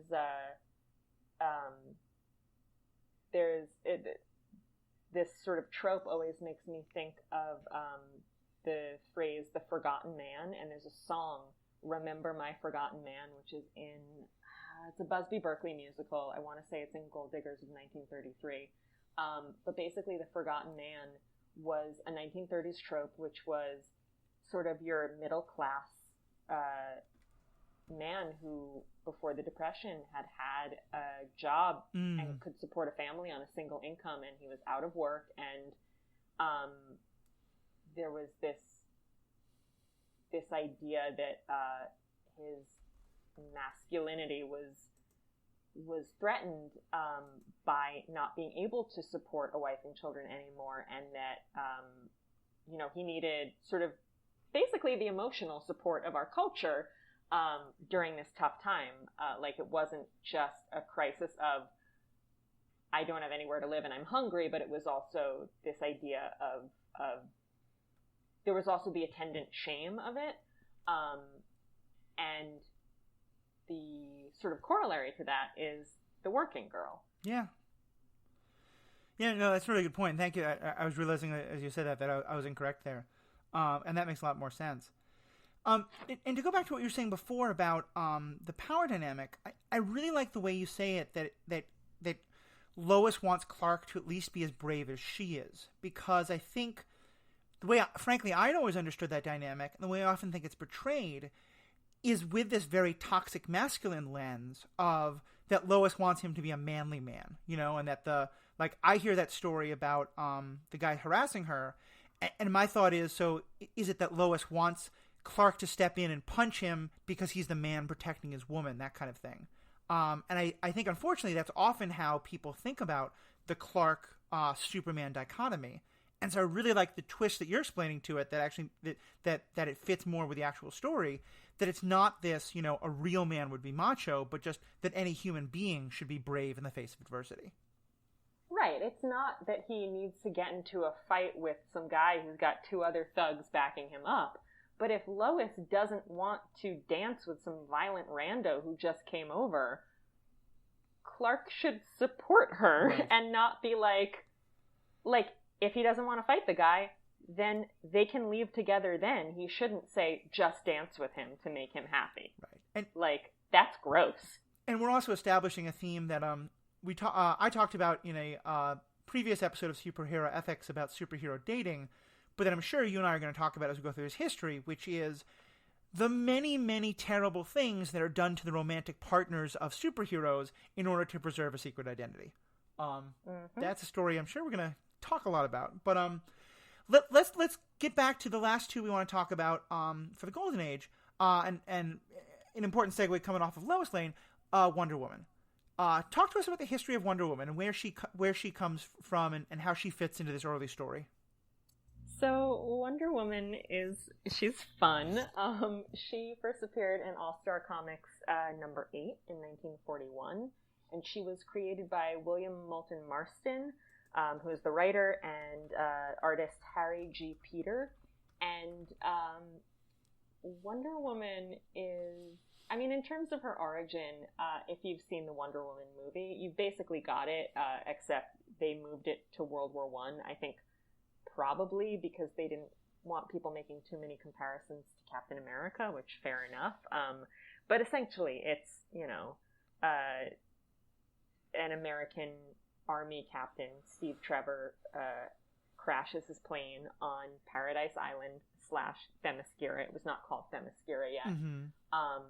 And Diana has never seen a man before, and she nurses him back to health. And then the Greek goddesses are like, and this war is important, and Amazon should go back to America with with Captain Trevor and help America fight the war. Right.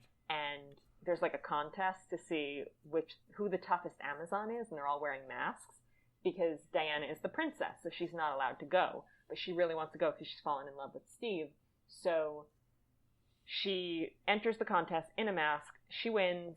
Her mother has to send her, and that's sort of the end of that story. And then she was already immediately slated to star in her own book, Sensation Comics, and then would eventually also get a book called Wonder Woman, where she gets to America with Steve, and everybody's like, oh my god, she's so strong. She's not wearing pants. This is incredible. She did have like a little skirt originally. Right. She didn't have like the spanky pants right at the beginning. And she establishes the secret identity of Diana Prince, his mousy secretary, who looks exactly the same, but she wears glasses. The magical power of the glasses is a very important Golden Age idea, it seems. She also puts her hair up in a bun, so like she's really like putting glasses on a woman and putting her hair up in a bun to make her suddenly not beautiful is a very classic Hollywood trope, and the Wonder Woman movie poked some delightful fun at it. And I also always think of the bit in Not Another Teen Movie where they're like, oh, she's so hideous, look at her in her glasses and her ponytail. It's so very true. But yeah, so if you know anything about early Wonder Woman, it probably has to do with Marston, her creator, who was an interesting fellow. He was a kook. Yeah. You said it nicer than I did. I don't mean to be negative. So Marston created Wonder Woman because specifically he looked around at this exploding genre of superheroes, because we got Superman, he was a hit, we immediately got 10 trillion more superheroes, and Marston said there should be one for girls. That little girls should have a hero to look up to. I'm going to create a character for girls. Like, that was absolutely an explicit choice on his part. And at the time, as I've said, comic book circulation was in the millions. It was huge. And they were widely read by almost every kid in America. I want to say that the statistic is something like 95% of boys and 92% of girls read comics. It was definitely in the 90s for both sort of genre or genders that were actually documented at the time. And I just want to highlight that statistic because I think the idea that comics were, a boys' territory until more recently, I mean, that just blows it out of the water from the very beginning. This has always been something that there was mass appeal across genders. Absolutely. And I should also note, and we've alluded to this, but there were many other genres of comics that were being published at the time. So you had a lot of humor comics and crime comics and like like Archie or Donald Duck or Westerns or whatever. Right. Romance comics weren't really a thing until the 50s. But when I say like X percentage of boys and girls read comics, it doesn't necessarily mean that they read superhero comics, but everybody knew who Superman was. Right.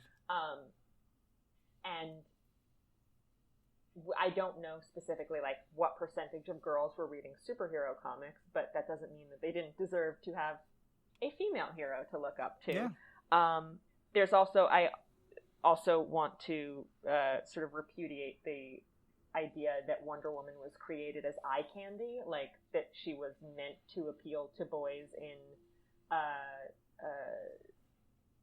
like in a sex appeal sense, because the readers at the time were like 8 years old. Yeah. So not so much. Yeah.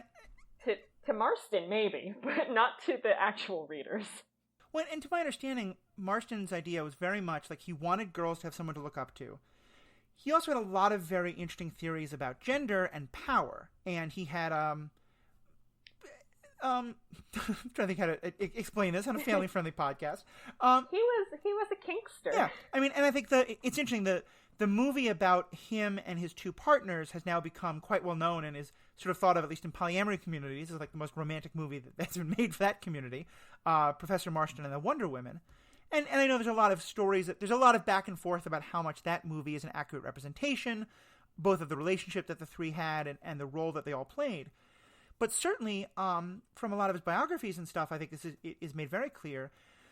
He very much believed in an idea of what I think today would be referred to as female supremacy, like that sort of that most of the problems with the world were because of male leadership and male rule, and that women had a very different understanding of power, and that if women ruled the world, that it would be much more harmonious and better, and very sapphic sorority girl pillow fight male fantasy kind of things. But he very much had this kind of specific idea, and so he wanted to put out into the world the idea of a woman who could be in control and who had that kind of a power. And to me, it's very interesting because you could teach entire gender theory classes on this, because it's this idea of a very sort of proto-feminist idea told through a very male lens of women are the softer sex, the gentler sex, all this kind of stuff. And so I'm throwing 8 million things out there to comment on, but I think it's a very interesting way to understand Wonder Woman's history, especially in where she's going to go over the course of the decades we're going to talk about, that she comes from a perspective of someone who had a very much a, like, women should be in charge kind of an idea, but that idea being laden with all sorts of, gendered perspectives of what women should be like. Yeah. Marston believed that women were superior to men, but he also believed that they were superior to men because they were gentler and more loving and kinder, right. Which, no, people are just people. Do you think it's a fair comparison? He reminds me a lot of Joss Whedon, in that they're both like thought of as advancing strong women characters, but that it's very much a perspective of what a strong woman character should be through a very male lens. I don't honestly know that that's fair to Marston, because we have a fair amount of evidence that Whedon is not great to women that he knows in real life. That's fair. And I don't know that with Marston. It may have been true. I also think that, honestly, Marston was much more... his work's a lot more transparent. Yeah. And not that, like, obviously Whedon loves a 5'0" tiny little girl who can beat up everybody, but she's broken inside. Mm-hmm. Like, that's his favorite thing. But, like, Marston's stuff it's unsubtle. So, yeah, as you've alluded to, he was just a really interesting person. Like, yeah. He was a psychologist. He invented a lie detector. Like, just a really fascinating person, and I invite listeners to look him up. And just on the lie detector thing, it's by no means coincidental that her weapon is the lasso of truth. Like, he was very dedicated to the idea of that if you know the truth about someone, you can learn it. And the lasso of truth was because he invented what became the lie detector, but he didn't have much success with it.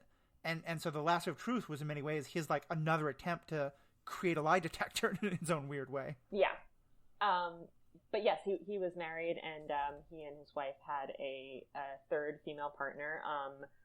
Wonder Woman was inspired by both of his partners. He was also into bondage and submission, and that is also pretty clear in Golden Age Wonder Woman. A lot of the framework of it, like the backstory, which we get in All-Star Comics number 8, in Diana's first appearance, is when she falls in love with Steve and she wants to stay with him and leave the island, and her mother's like, oh, you should back off of this. She tells her this long story, which is actually in prose rather than in, like, illustrated prose rather than comics, which is interesting, which is based on the myth of Hercules encountering the Amazons and tricking Hippolyta, Diana's mother, to steal her girdle. And it sort of expands on that idea. And in the story as told by Hippolyta to Diana, the Amazons are bound, and so they the gods separate them from the world of man so that they will never be bound by men again. And that's why they wear those metal bracelets around their wrists, Right. As a reminder of what happened to them. And if Diana is bound by a man, and this was a true thing about her in canon for decades and decades, like, if a woman ties her up, she's fine. She can get out of it. But if a man ties her up, she's stuck until somebody lets her go. But she is also constantly tying people up. I mean, as you said, her main weapon is the lasso. But so many stories so many Golden Age Wonder Woman stories have her defeating her enemy. And she does actually have supervillains. She has a lot of real weird supervillains. Right. But defeating her enemy by tying them up and talking a lot about loving submission, like that is a phrase that is used over and over and over again in these comics, and that through loving submission they can find their way to being good, which also, not to go back to the theology thing, strikes me as very Christian as well. I would say I would say it probably for Marston, if he had any idea of it, it was Christian, but I think it applies to a number of religions. I mean, Islam means submission. Yes. But yeah, the idea of a loving submission to a higher power is very much a part of many religions. And Wonder Woman's a literal goddess in that regard. You know, she comes from a goddess tradition. And then if it's a female villain, she'll usually take them back to Paradise Island, where they'll be, like, trained by the Amazons to be really good at bondage and also, like gymnastics and stuff. And if it's a man, they go to jail. I mean, that was my reference to the sorority girl pillow fight fantasy. You know, a lot of the portrayals of the early Amazons are very sapphic and very... I don't know if cheesecake is an appropriate term, but certainly they seem written... Because you said they're being read by 8-year-olds. It's not that they're being consumed as sexual fantasy. But it's clear that Marston puts a lot of his ideas came through that. Yeah, there's nothing explicitly sexual. It is very easy to read almost everything as being metaphorically sexual. Yeah. There's also a literal sorority as like recurring characters. So Diana's best friend, Etta Candy, is a sorority girl. Like, that's right. Like, you know, Steve Trevor, Army Captain, Etta Candy, sorority girl. And she is just constantly running around with her sorority. And they're amazing because they're just like a sorority, but they're constantly fighting Nazis because they're friends with Wonder Woman. And so they'll be like, oh no, girls, Wonder Woman's in trouble. Let's punch those Nazis. And, like, Etta is this delightful, like, she's a plus-size woman, and she is the most joyful, exuberant, fun character. Like, she's one of my favorites. Like, she's just so much fun to read about. She loves her life. She loves punching Nazis, and we should all be a little bit more like her. Yeah, and to be clear, for me, when I'm talking about Marston, it's not a kink-shaming thing in the slightest. I think there's one of the reasons I'm fascinated by him is he's written a lot of theories of power that are, as we were both saying, like, his ideas of what gender are very dated, but his understanding of power and power dynamics and the idea of that there's always a power dynamic at play, but that what really matters is, like, do you consent to the power dynamic you're in? I mean, that there's some great stuff there that I think can be applied, that a lot of people today can learn from. It's just fascinating to me that in this genre that we're talking about as being at this point, you know, this is not Alan Moore stuff yet. There's no such thing as a, 18 plus warning label for comic books. These are meant for little kids. And so that he's basically expressing his bondage fantasies through them. The 30s were a very strange time. Well, I mean, if we're going to talk about that, like,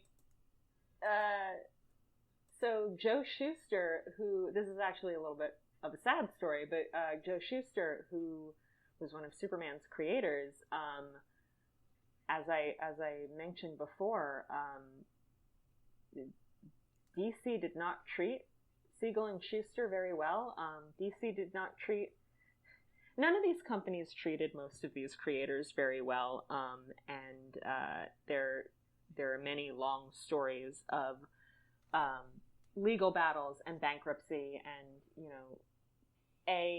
giving the creators credit for what they did and B, giving them money for what they did.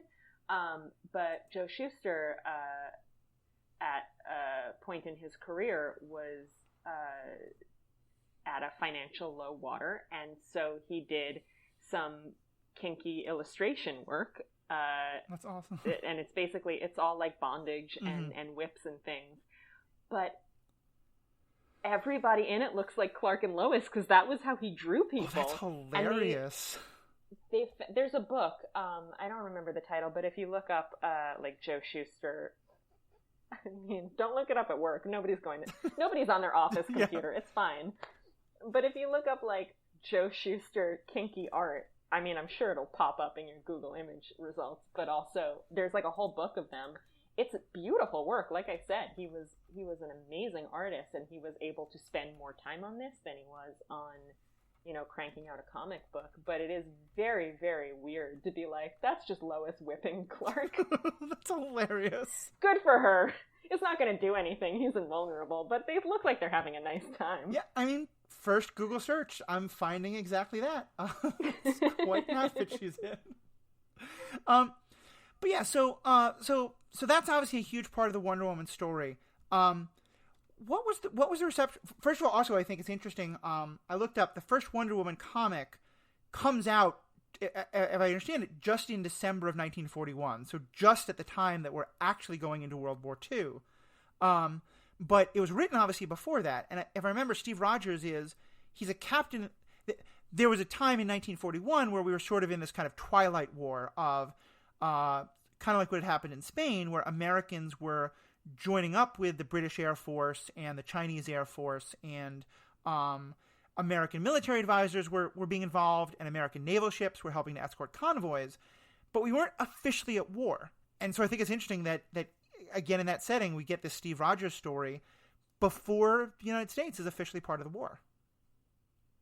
Yeah, and it's like in the story itself, like they're absolutely German saboteurs who are the reason that Steve is in this plane that crashes on Paradise Island. So it's definitely, I think the writing at that point was pretty much on the wall. I think that look, I don't know what Marston versus Simon were thinking when Joe Simon probably didn't have anything to do with what was on the cover of Captain America because it wasn't written, it was art. But Simon and Kirby, I would guess, were probably more opposed to specifically Hitler's ideology, right, whereas Marston was probably more opposed to war as a concept. Yeah. But who knows? And how do you even really differentiate between those two things? And I know that he was very specifically anti-war, and thus he was very anti-militarism. And so for him, like fascism and like the militarism in Japan and China and Europe, I think he sort of saw those all under kind of one big lens. Yeah, and you absolutely see that in the comics as well, which have a lot of sort of invading armies, not just the actual war that was going on, but that like one of Diana's main villains has always been the god of war. Right, Ares. And you see like invading armies from like Venus and Mars. There's a lot of like, the other thing, like, again, these comics are so weird. It's just like Diana will be going about her day, and all of a sudden she and all of her sorority girlfriends, she does not attend college, I don't know why she's hanging out with them, will just get on these giant flying kangaroos and hop to Venus to fight a war with the Venusians, and then everybody will get tied up. And then like the sorority girls will come through with like their marching band. Right. They're all playing marching band instruments and save her from the Venusians, who are also Nazi, or like working with the Nazis. Like, there's such fun stories. And I also want to give a shout out to Peters, the artist, because he has such a really unique visual style that right. It's so odd. It's beautiful, but it's very strange to look at, and it makes everything trippier because there's an element of surrealism to his work that I just find incredibly fascinating. So if you get a chance to read some Golden Age Wonder Woman comics, I highly, highly recommend them. Well, and one thing that this conversation is also bringing up is that there's a reason why superheroes took off in the 1930s. Like that, in many ways, it seems like there's a permissiveness in the 1930s. We often think of it in terms of like Weimar Germany, but it's somewhat worldwide. Like, a lot of these concepts would not have ever gotten off the ground in different eras. And we'll talk later about how it's not much longer when American society, there is a big push against, the desexualization of Wonder Woman, and that we can't have any of these themes of corruption or government or any of these kind of things. And I'm not a huge cultural historian, but it definitely seems to me that it's not coincidence that these things happen in the late 30s, because that was a time at which allowing kids to read stories in which everybody gets tied up and looks pretty good while they do, if that's the kind of thing you like looking at. Like, those comics don't sell in a lot of different times. They never really get off the ground. Yeah, I mean, we have a few eras of sort of upheaval. Like, there's the Roaring Twenties, and then there's the Great Depression, and then there's World War II, and this sort of more conservative framework of, I guess, the American family life was disrupted by all of those things, and yet there is a hard backlash against a lot of the things that were going on in comics when we get into the post-war era and sort of the McCarthy era, and yeah, we'll definitely, like, that's our next episode. Mm-hmm. There's also, I mean, not just the sexy stuff, but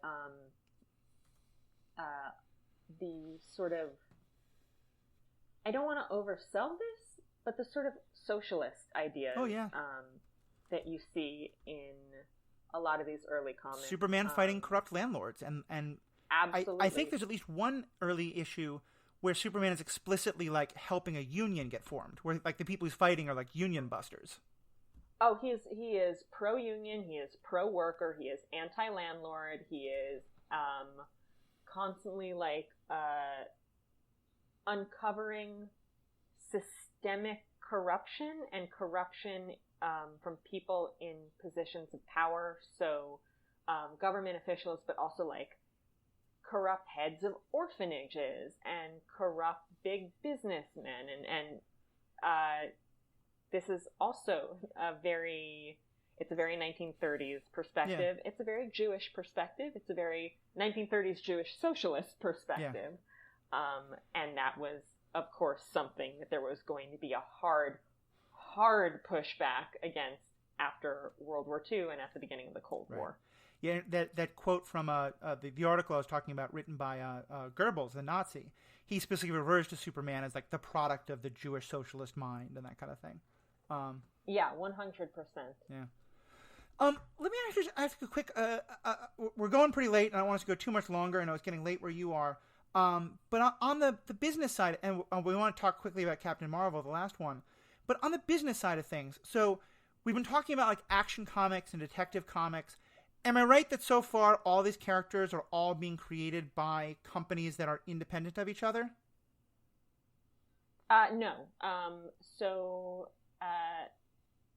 Superman, these are the titles of the comics. So Superman was appearing in a bunch of books, all published by what was then National Publications or National Comics. So was Batman, so was Wonder Woman. Okay. They were all at the same company. Captain America was over at what was then called Timely, that would later become Marvel. And at Timely, you're also going to see Namor, the Submariner, was a big Golden Age character for them who's still around, and the Human Torch, but not the one from the Fantastic Four. Oh, interesting. But the same idea. Yeah, so it was the same idea of a guy who can fly and is on fire, but he was a robot. Okay, sure. And I mean, he's still around too. Like, that character still exists. But those were sort of like the big three over at Marvel, right, or Timely at the time. Okay, so the Marvel DC split. I mean, they weren't called, the companies didn't have those names yet, but that goes back to the very beginnings of our superhero story. Well, not really. And actually, this is a really good transition into Captain Marvel. So there were a lot of companies at the time, and a lot of them would later either get absorbed by, mostly by DC, or the characters would actually be bought by other publishers that had sort of outlasted their competitors. So I mentioned Blue Beetle comics before. Those were published by Fox Comics, and if you get a chance, I also recommend looking into the history of Fox Comics because it's absolutely hilarious. Like, it was run by this guy named Victor Fox, who was like just the get-rich-quickiest, like, most nonsense egomaniac ever. Does that company have anything to do with what later becomes 20th Century Fox, or is that totally different? Absolutely nothing. Okay. They went out of business so hard. So hard, I can't even tell you. No, so Superman debuted, and like 4 seconds later, Victor Fox was like, I want some of that money. And so he published, God, I can't remember, like, this character was named like Ultraman or like Strong Man. Like, it was so unsubtle. It was like, picture Superman in like a red suit with a blue cape. He was not even trying. And I want to say he got Will Eisner to draw it, which is like just insane to me because Will Eisner is like one of the loftiest names in comics. Right. And it's like getting Michelangelo to draw your rip-off of the Mona Lisa. Like, what are you doing, dude? That's fantastic. And DC sued the pants off of him right away. They were like, absolutely not. This is plagiarism. And they won, and that character disappeared from the stands. And that's sort of why you see... that's sort of why superheroes aren't all exactly like Superman. Like, you don't have a million guys who are strong and can fly. You have guys who can run really fast, or guys with magic rings, or guys who, I don't know, time travel or whatever. Right. Like, you have variations on powers because... You have to have a distinctive identity for legal purposes, if nothing else. Right, or DC was going to sue you, and they had the most money because they had Superman. And so... into that arena steps Fawcett Comics, Fawcett, not like a sink. And they came out with this character called Captain Marvel. So at the time, Captain Marvel had nothing to do with Marvel Comics, which did not exist. And Captain Marvel... So if you've seen the movie Shazam, that's the character that we're talking about now. This is basically it's a child who can turn into a hero, and he's the mix of like a whole bunch of different Greek god figures. I think I've not seen the movie. Yes. So the creators of Captain Marvel. So he first appeared in Wiz Comics #2 in 1940. So an early character. And C.C. Beck was the artist and is really the creator who is most strongly identified with Captain Marvel. His work is it's stunning and really creative and interesting and fun. And Bill Parker was the writer. But yeah, they came up with this brilliant idea. Like, okay, Batman has Robin. That's smart. Kids like reading about kids. What if the kid was the superhero? Yeah. Actually, I think, no, Robin wouldn't have had anything to do with this. This would have predated Robin. But yeah, if kids want to read about superheroes, let the kid be the superhero. And so Captain Marvel is Billy Batson, who is an orphan who somehow works at a radio station, even though he's a child. And a wizard gives him the power to turn himself into Captain Marvel when he says the magic word Shazam, which is an acronym for, it's not just Greek heroes, it's also biblical figures. It's like a weird, and Greek and Roman gods and heroes. So it's like the wisdom of Solomon, the strength of Hercules, the more strength of Atlas, the lightning bolts of Zeus. Achilles. What did you say the character name was? Billy what? What's the last name? Batson. Billy Batson. I'm going to look this up quickly. So, interestingly, I'd never made this connection before. The Tom Hanks movie, Big, the character's name Uh-huh. is Josh Baskin. That can't be a coincidence. Interesting. Just a cool little thing. And the kid who plays young Tom Hanks in that movie is also David from Newsies. So we're coming full it all circle comes around. here. It all comes around. It all comes back to Newsies. But yeah, Shazam, or Captain Marvel, very quickly became a hugely, hugely popular character and was actually outselling Superman. Like, the Captain Marvel comics from the World War II years have the highest circulation figures of any hero of the time. Yeah, and the franchise very quickly expanded.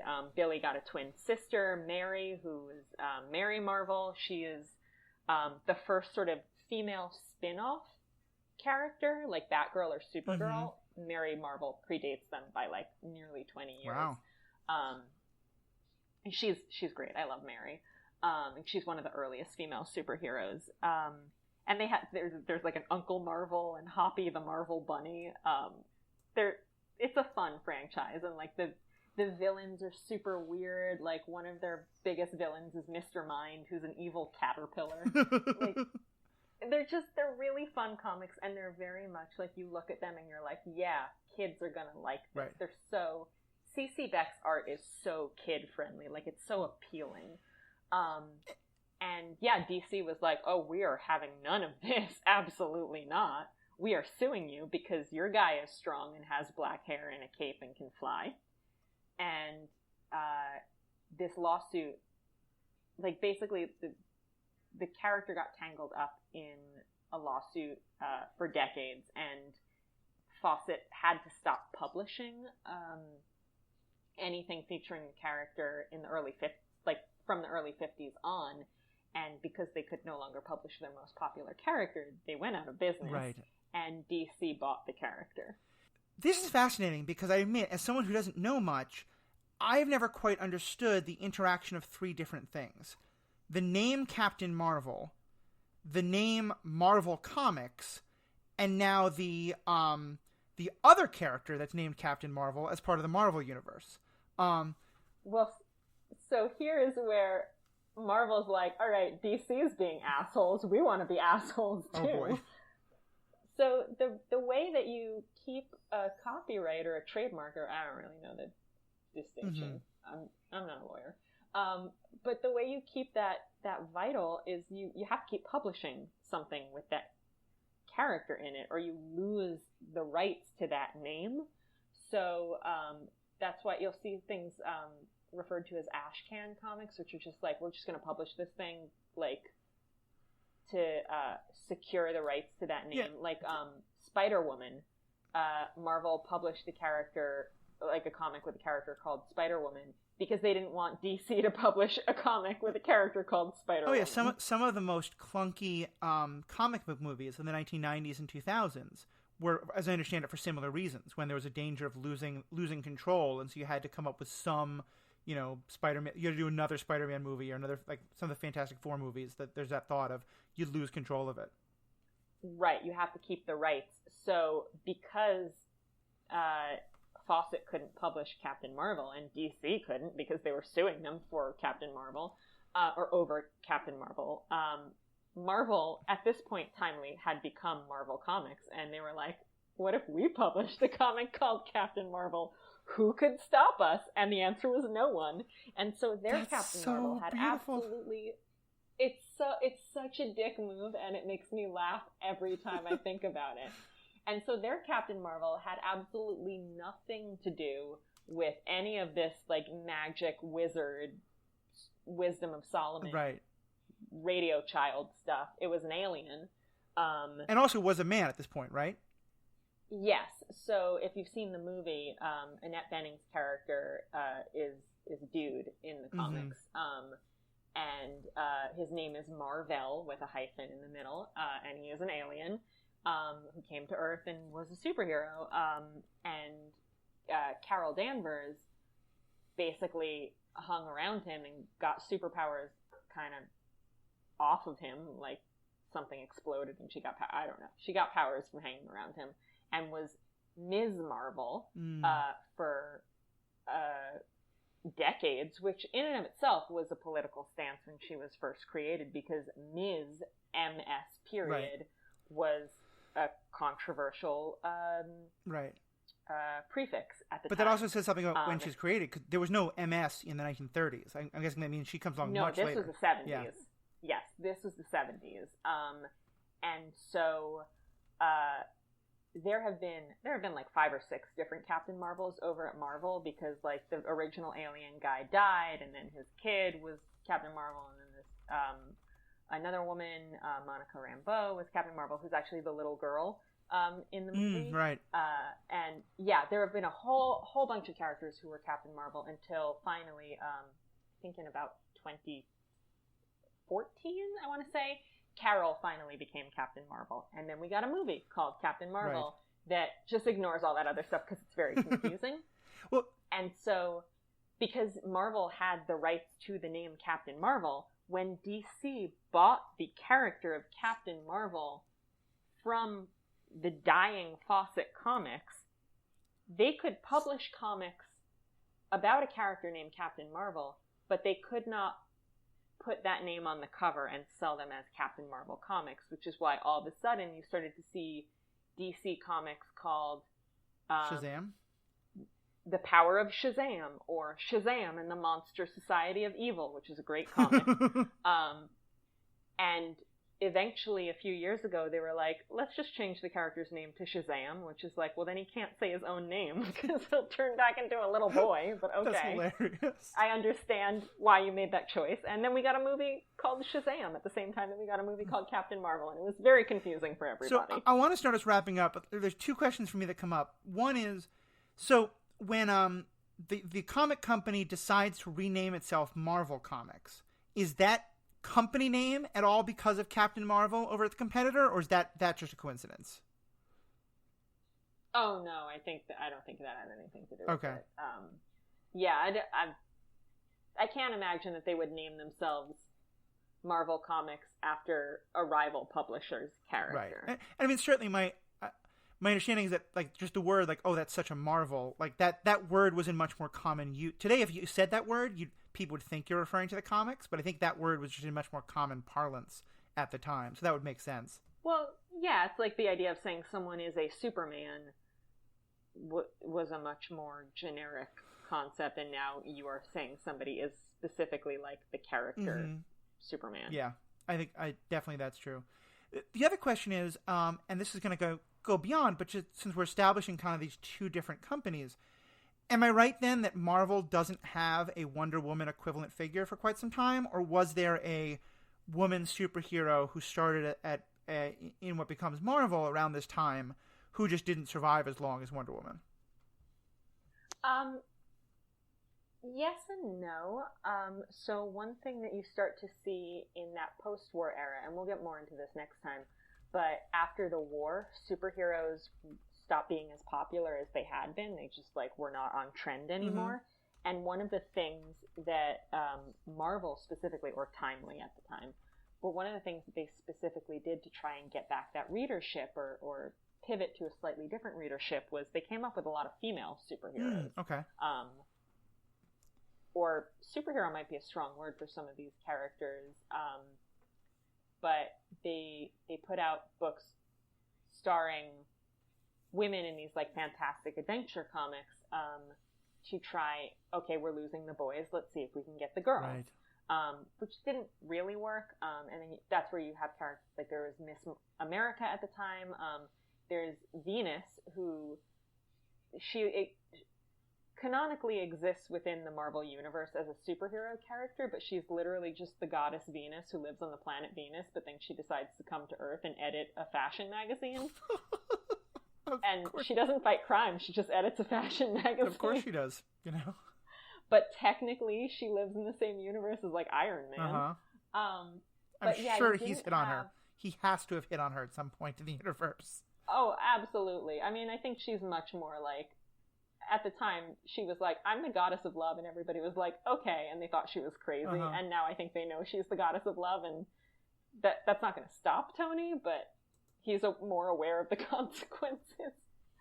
But yeah, they didn't have a prominent female lead in that way. And I mean, DC or National only had Wonder Woman. Like, it wasn't like they had a lot of... There were other female characters. There was Black Canary in the late 40s. But you really didn't have a lot of female leads. And Marvel historically has not... Because DC has a lot of those spin-off female characters. Right. So Batwoman and Batgirl and Supergirl and Catwoman and... Yeah, Marvel doesn't have... Really... There isn't like a woman Captain America or Iron Girl. Or there sort of is much later. But yeah, it's not a big part of the universe. Yeah. It's only recently that Carol has sort of stepped forward to become that very prominent female character, and most of their really well-known female characters are within the X-Men franchise, and they're all sort of ensemble characters, so you're not going to see that same kind of prominence for Jean Grey or Storm because they don't have their own book. They're in X-Men. Right, and that's definitely, I think, a topic we're going to keep going back to because it's as it comes up over the history. So, well, Jess, this was fantastic. I feel like I learned a lot. And I hope our audience really did, and both just the history itself, but also how it ties into some of these ethical questions we talk about. I mean, it's just, I know sometimes when I tell people about the podcast, their first question is like, "Oh, well, is there really that much ethics in superheroes?" Like, and as we said, sometimes you get parts of the fandom who think that take the ethics out of my superheroes. I love hearing that these kind of questions have been a part of all this from the very beginning, in both positive and sometimes negative ways. And so, is there anything else you want to is there a topic or a question or an idea that you didn't really get a chance to express that you were kind of chomping at the bit to get into today? I mean, just when you were saying that, I think one of the real questions that is raised by this era is, what is a superhero and what is a superhero supposed to do? Yeah. And not to throw another hour onto this recording, but I think that that's a really meaty question. And is it a superhero's job to only stop supervillains?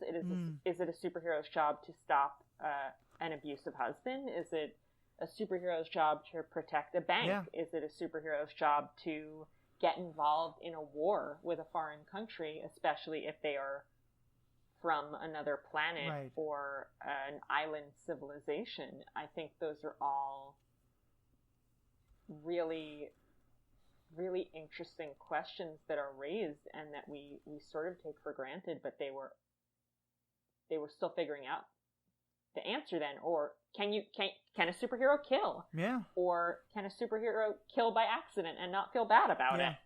No, I thank you. And we had talked a while ago about using that as kind of a framing question for all of this, and I feel very dumb that I've totally forgotten about it. We've talked about it so much.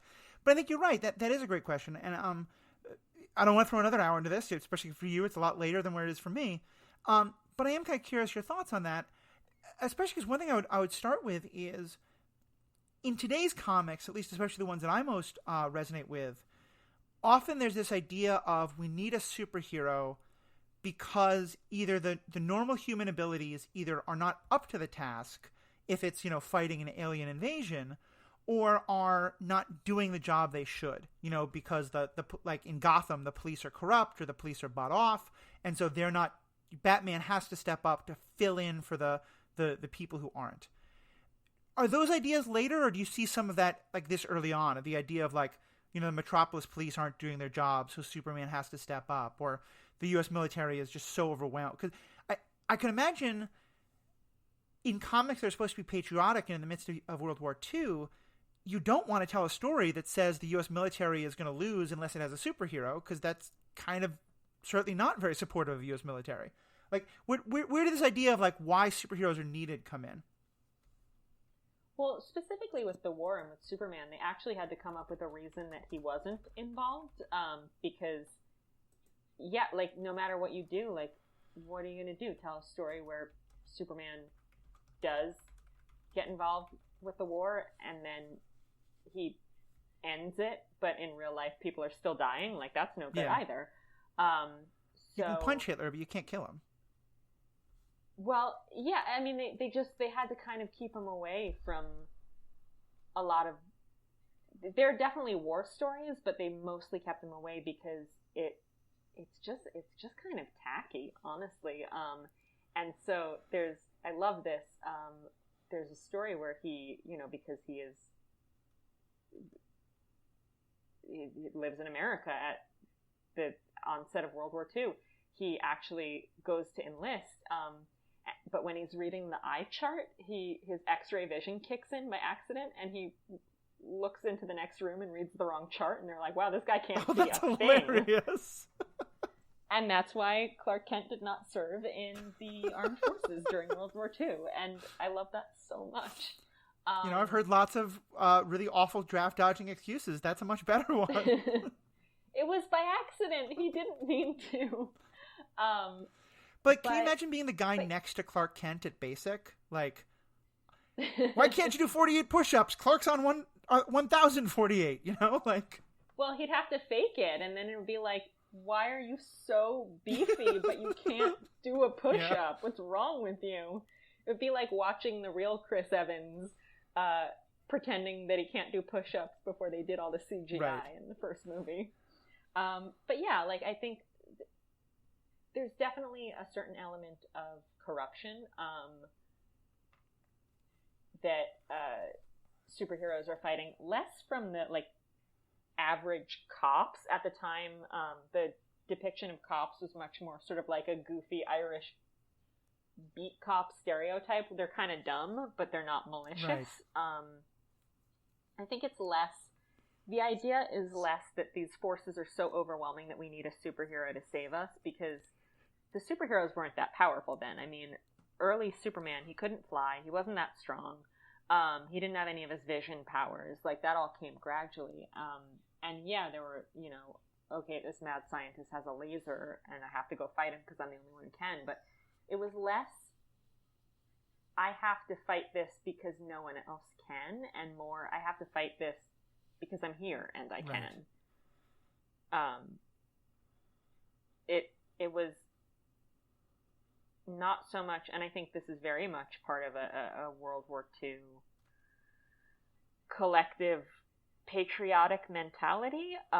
We're all doing our part, and whether that is, fighting saboteurs or collecting rubber, and that was something that's emphasized in the comics. Like, I recently read a Green Arrow comic where they're pursuing some gangsters, and they have to stop them by shooting arrows at their car, and Green Arrow says to Speedy, "Don't shoot out the tires, that rubber is valuable." It's hilarious, but very true. I mean, but like, we were talking about the Bond ads, and there's racist imagery in them, but the language is all like, Superman's a hero in this way. Hey, kids, you can be a hero by collecting scrap metal, or that kind of thing. Exactly. It's not that we need somebody to save us. It's that everybody should do what they can, and some people can do a whole hell of a lot. Well, and that's also, that's a connection I'd never made before, but I think it does speak a lot to the zeitgeist idea of what makes a hero, because before Pearl Harbor, but even afterward, like, the case for going to war with Nazi Germany in the late 30s, no one was thinking that the Germans were going to invade the United States. It was never about sort of self-protection. It was about this terrible thing is happening to the people we're allies with, the French and the English and things like that.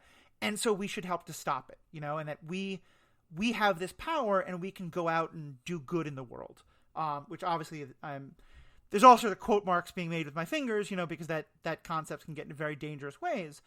But, and even after Pearl Harbor, like, it becomes the excuse for it. But what had happened was that one distant port in a non-American state had been attacked. And even then, there was still this idea of, like, look what's happening to the people in Asia, and even more so to the British colonialists in those places. But still, there was this idea of, even if we're not in danger, terrible things are being done to good people, and we should go save them.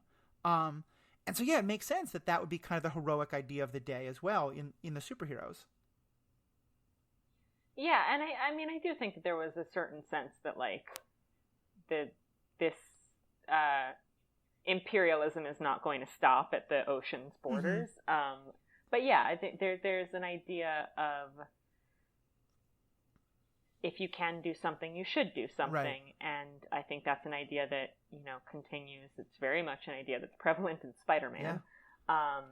But it's something for me. And, maybe it's something that I see in these Golden Age comics because it is something that I find very resonant, because I'm not particularly moved by the idea of somebody coming to save me, but I am moved by the idea of somebody modeling how we can all save each other.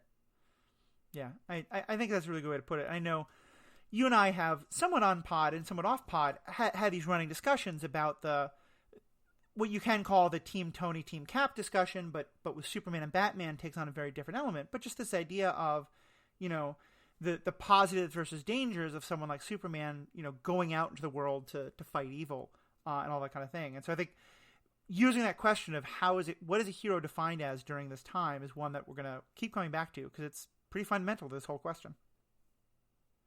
Yeah, absolutely. The last kind of framing thing I would ask, and I think you've mostly answered it, but I know it is going to change over our history. So at this point, the target audience is who? It's like 8 to 14. It's what it seems like we were talking right now about prepubescent kids for the most part is the target audience. Is that accurate?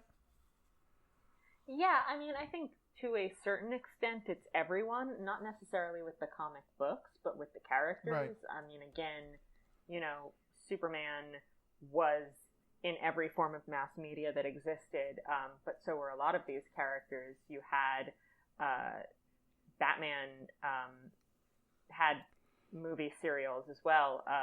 Blue Beetle had a radio show of all people. Wow. Yeah, it's mediocre. It's fine. So those were, I mean, the family had one radio. Yeah. Everybody was going to the same movies. Like, there was no real separating that by demographic. And so these characters were known to everyone and appealed to everyone. But in terms of who was buying the comics, kids, absolutely. Like, they were I think it was more, don't make it accessible to the kids, not make it only for the kids, because they're also shipping stacks of comics off to, like, the GIs in interesting. Europe and Asia. Yeah.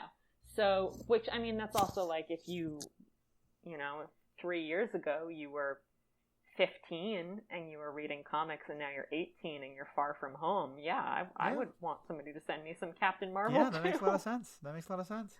I would really want to be distracted. But yeah, it was predominantly children. Yeah, that makes sense. Well, cool. Well, thank you so much, Jess. This has been a great conversation. As always, fans, curious what you have to think. As always, fans, curious what you have to say. You can find us on Facebook, on Twitter, you can find us on Facebook or Twitter at Superhero Ethics. You can also contact us, superheroethics@gmail.com. We love feedback. We love conversations. Jess, we've talked about, you do a lot of great work both as a writer and a podcaster. If folks want to know more about your perspectives, especially, I know you've written a lot of great articles about comic book history, where can they find your stuff? Yes, I've written a lot about comics and specifically comic book history at Book Riot. You can find me tweeting about comics at Jess Plummer, and I have my Superman movie podcast, which we've mentioned a few times, which is called Flights and Tights. Great. Yeah, definitely check both those out. They're really interesting. I'm still very sad that you've made me not love Christopher Reeve's Superman quite as much, and I will fight you. I think Christopher Reeve, Richard Pryor Superman is fantastic and funny. But that's a very different topic. But definitely check her stuff out. This podcast is part of the Stranded Panda Podcast Network, and so I'd advise you also check out some of our other great podcasts.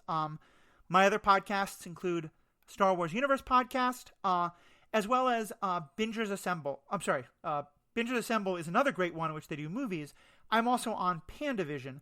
PandaVision is a podcast where we look at TV shows that don't fit into a full verse, but still have a lot of great things to talk about, and generally are ones that are very superhero connected. So we've done a set of episodes on The Boys, and we'll be launching a new one when the new Boys comes out. You want to talk about a version of the Big Blue Boy Scout in a very different way. The TV show The Boys is a great one for that. We've done Umbrella Academy. Now a couple others I'm not involved with are doing Lovecraft Country, which is going to be a very good, a fantastic show. I can already tell just from the first episode. A lot of great discussions happening there. So on behalf of all of us, thank you all so much. Have a great day.